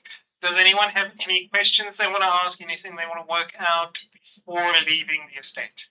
I do just want to clear things up with Zara, and I'll thank her for being a good. But I will settle our game as a. Okay.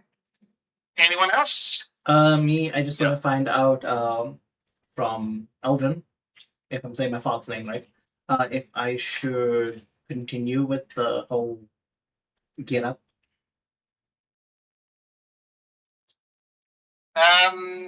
He would tell you in a little bit less of roleplay terms. He would tell you that if you have good reason to keep it up, i.e., you want to keep things still under wraps for a while, he will wholeheartedly accept that and would encourage it. But if you don't have a need, he would love to see his son in the world doing well for himself.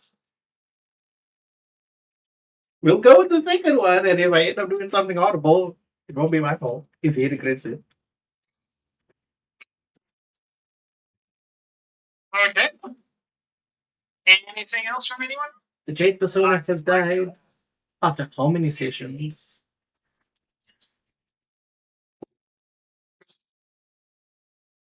Shamo? Yeah, I would ask Sarah about Vessel. Where did they meet? Does she know that Vessel can transform? Again, in not such a roleplay manner, Zara would give you the answer that they do know that Thistle can transform, and it has helped them out quite a few times. But they found her in a slaver camp as the White Lion.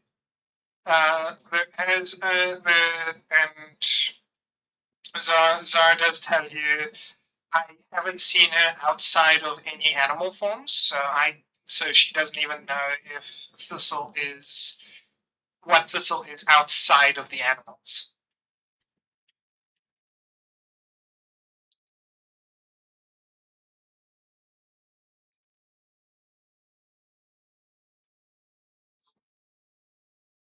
Use your words, people.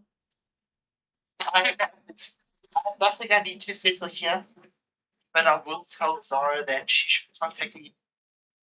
Our settling was wagering. Yeah, Zara, in a private moment between you two, will say to you, we will settle this at some other date. But for now, it's a draw, and he better be ready for the next time because she won't go so easy on him.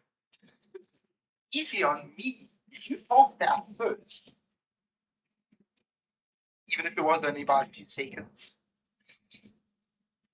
But yeah, and then with that, What's breakfast?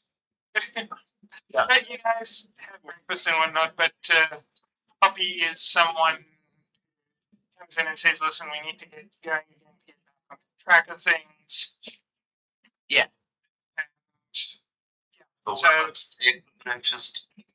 you guys have breakfast, and then you guys, as the party, get on your way down the road after the whole heartfelt feelings and everything and the celebration. Taliesin and them head back the way of the Wayward Pig and Tackle, deciding to go separate ways at this point. And then, yeah, you guys get back on the road, and that's where we will end this one. Woo! All right, let me do the outros. Thank you everyone for stopping by. It's always appreciated. I will be sending all of you lovely people off to another streamer. Hope you all enjoy, and you guys can also say bye. People that I stream with. Hello. Yes. Bye. Enjoy the raid. Yeah, enjoy it. Taking people to Lord Rixworth. I hate the fact that I have to type this in. Straight up Indian quality. Coulter, go suck a dick.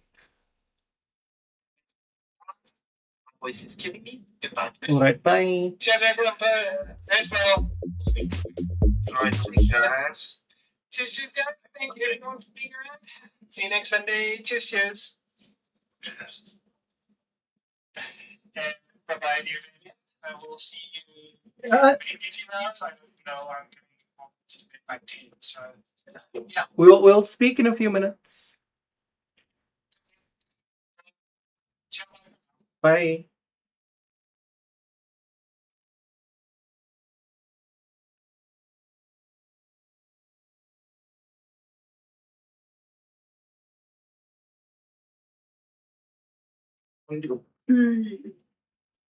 Suppress.